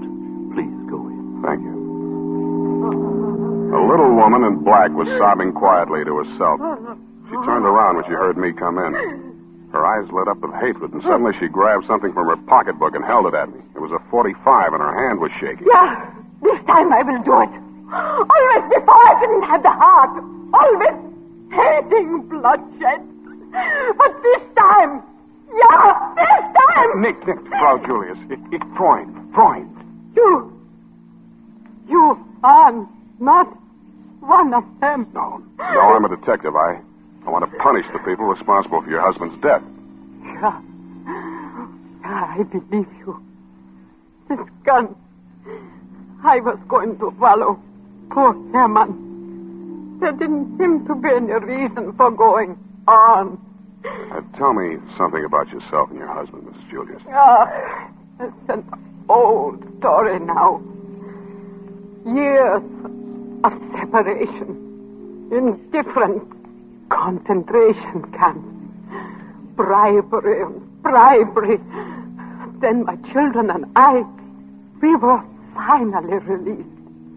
Came to this country. After 2 years, Herman wrote us from Lisbon.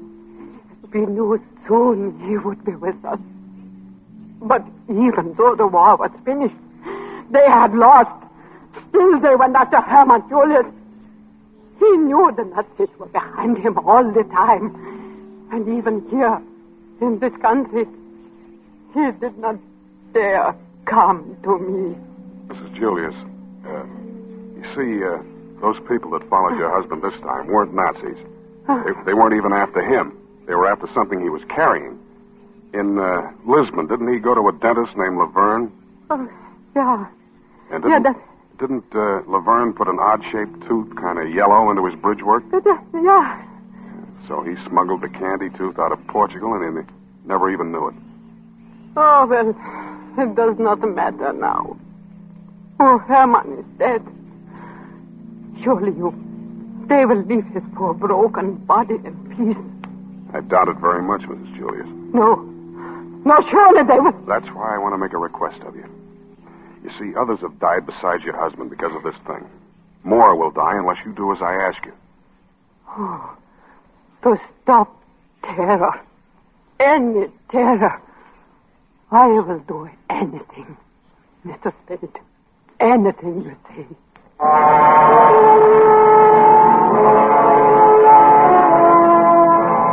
I told her what I wanted done, and she agreed to do it. Then I started on my part of it. I called Gutman at the St. Mark and told him 11 at my apartment. Then I called Dom Constantino at the San Rafael. Hope and I got there around 10:30. Go on in, Angel. Well, this where you live, Sam? Where I sleep. Must be lonely for you. Sorry, no vacancy. Sam, listen. There's so much I want to tell you about myself. I'm listening. Well, listen. Just before the war started, I was engaged to marry a man named Kemidov in London. The Russian, yeah. Gutman mentioned him. Something about an old manuscript? Yeah, Kemidov had stolen it. In India, it was very old, and Kemidov said that the information in it made it worth more than the Maltese Falcon. It was in Latin. Mm-hmm. How'd the fat man get this manuscript away from Kemidov? So you, double-crossed Kemidov and took the manuscript to Gutman. Sam, before they get here, I've got to tell you something. No matter what happens, I want you to know this. Sure, I know. Say it, Angel. Don't torture me, Sam. I'd like to hear it, Angel. Oh, Sam, I love you so much it feels like hate. It feels like I can't. Go on. Hate me, Angel. Darling.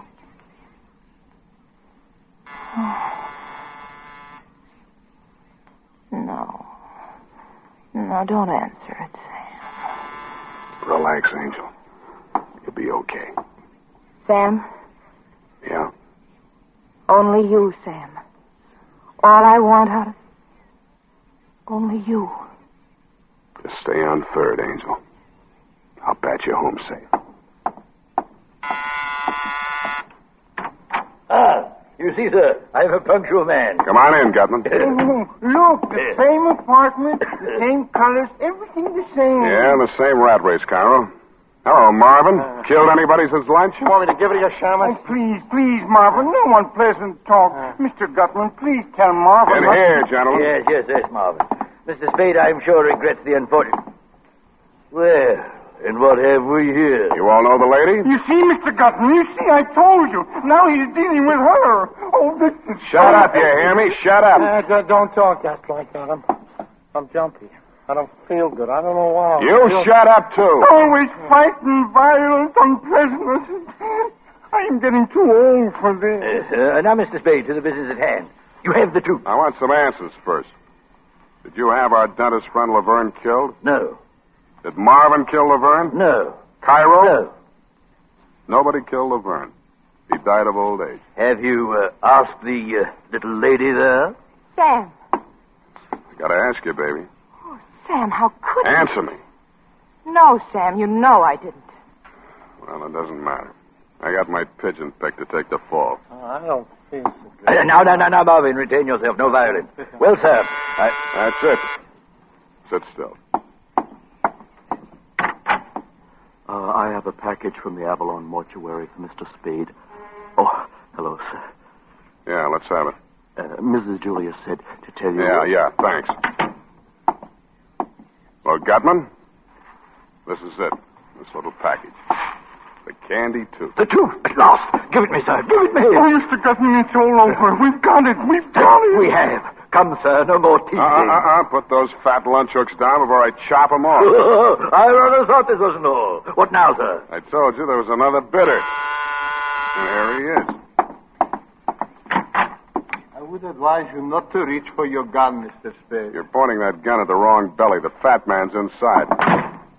Mr. Gutman, Mr. Cairo, Dom Constantino de Braganza of Portugal. Portugal, indeed. It's the Russian. Kemidov. Do not be so formal, Hope, my darling. You may call me Sergei Ivanovich. All right, let's get off the Kopeck. We're all here. You see, Mr. Spade, you are an unmitigated cad, sir. You all along this man was an imposter. That was the name he gave me. Well, what matter? There's enough for all. Pacheto Mujik, Mr. Spade, you'll please give me that package. Now, Marvin, now! They both had their guns into each other at once, practically. Kemidov fired first, but Marvin didn't fall. He spit out his chewing gum, then he squeezed the trigger of his .45. They both looked more surprised than anything else, but they were both very dead before they fell down. Marvin! Dead. As dead as Kemidov. Oh, well, it was worth it. You know, of course, it was he who killed Laverne. I told you I had my pigeon picked for the fall. By gad, man, you are a winner. Poor Marvin. He looks so dead. You can have the package now. Oh, yes. The truth, sir. He seized the package with his fat little fingers. They were trembling so he could hardly undo the strings. He tore the outer wrappings, exposed a small metal jar. He looked at me and wrenched the lid off it. He dumped the contents onto the table. The tooth, what is it? There's nothing here. Ashes. Ashes, sir, ashes. That's it, Gutman. Ashes. The tooth is there, along with the rest of Herman Julius. He was cremated this afternoon. Cremated? The tooth, it was cremated. No, it cannot be, no. But it is. It is the truth. Oh, you idiot. Again you are the idiot. Why do I stay with him? Why? Well, come, Joe. Shall we stand here weeping and bemoaning a curious quirk of fate? Or shall we defy all fates? Were we not well underway to finding the Romanov scepter when this charming lady detoured us with her romantic notions? Come. What say you, Joel, eh? You mean we go to... Yes, Joel, to Samak. Mr. Gutman, do not say it. He is listening. Yes, a wise precaution. Then we go, eh? Yes, Mr. Gutman, yes, we go. Adieu, Mr. Spade. Oh, sound. It's like the stage of the old Vic at the final curtain of Hamlet. Alas, poor Marvin, I knew him well. Oh, well, many a slip twixt the cup and the tooth.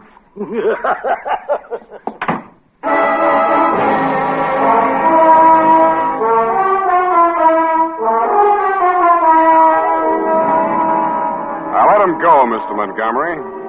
I knew there was nothing on him that Dundee's boys could make stick. I thought twice before I let Dundee take Hope Laverne, but we both agreed it was the smart thing to do. And what do you suppose Effie said when I said, period, end of report? Oh, say, for once you came out ahead. $20,000. Oh, just think of the things we can do. Pay all the bills, the year's spent on the office, have that awful old leather chair reupholstered, and a new ribbon for my typewriter. Effie, about that typewriter ribbon. Well, maybe I can get along on this one for a while, but, Sam, I do think we should get my mother's earrings out of Moishe's pawn shop. Effie, I know this is going to be a terrible blow to you, but... Sam, what did you do with the $20,000? I put it up for bail. Bail? Yeah. But that was the $20,000. And you're released so you get the money.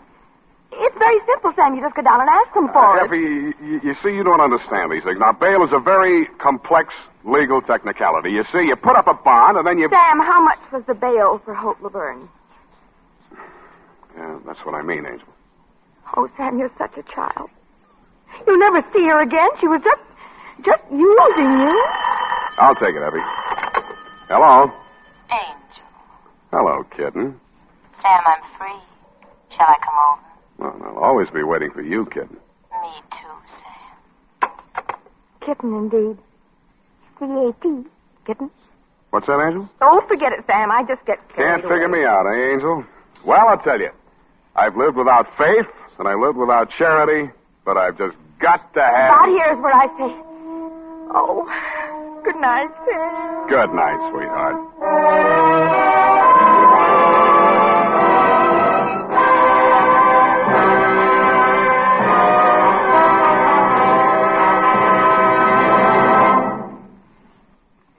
This is Robert Montgomery. I'm sure our suspense audience agrees with me when I say that whenever it is, it can't be too soon to have Sam Spade back with us again in a full-hour adventure on radio's outstanding theater of thrills. Incidentally, our producer, editor, director on these weekly full hours of suspense, Bill Spear, joins hands with Dashiell Hammett to bring you the adventures of Sam Spade each Sunday night on this network. Thanks for the plug, Bob. I have a basket full of thanks to my friend Howard Sam Duff, the kind of actor a director lights candles for, and to wonderful Lorene Tuttle, who plays Effie each week, and to Joseph Kearns, who is the Casper Gutman of them all, and to all you other ornaments to your profession, Kathy Lewis, Wally Mayer, Jay Novello, Jeanette Nolan, Jack Edwards Jr., Sidney Miller, Hans Conried, and Bill Johnston.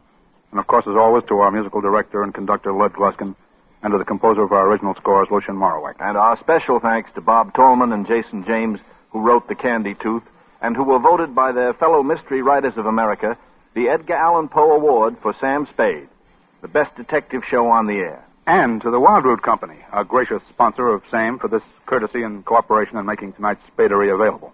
Now tell about next week, Bob. Next week, we will bring you another great American master of suspense, the author of The Postman Always Rings Twice and Double Indemnity, James M. Cain. It's a full hour of Mr. Kane's very wonderful novel, Love's Lovely Counterfeit. This is Robert Montgomery, who will welcome you once again next week to radio's outstanding theater of thrills, Suspense. Don't forget, next week at this same time, a full hour of Suspense. This is CBS, the Columbia Broadcasting System. Welcome back. That was, in so many ways, just incredibly audacious in retrospect. They moved Philip Marlowe up to San Francisco to take the phone call from Sam Spade in that little cameo in the first half. And of course, this is an episode that is not necessarily beloved by fans. And I think the big reason for that is what it was trying to be. It was trying to be a sequel to the greatest detective story that's ever been filmed, and that had this great place. And I thought Joseph Kearns, he was all right as Caspar Gutman, but the others, it sometimes seemed somewhat strained.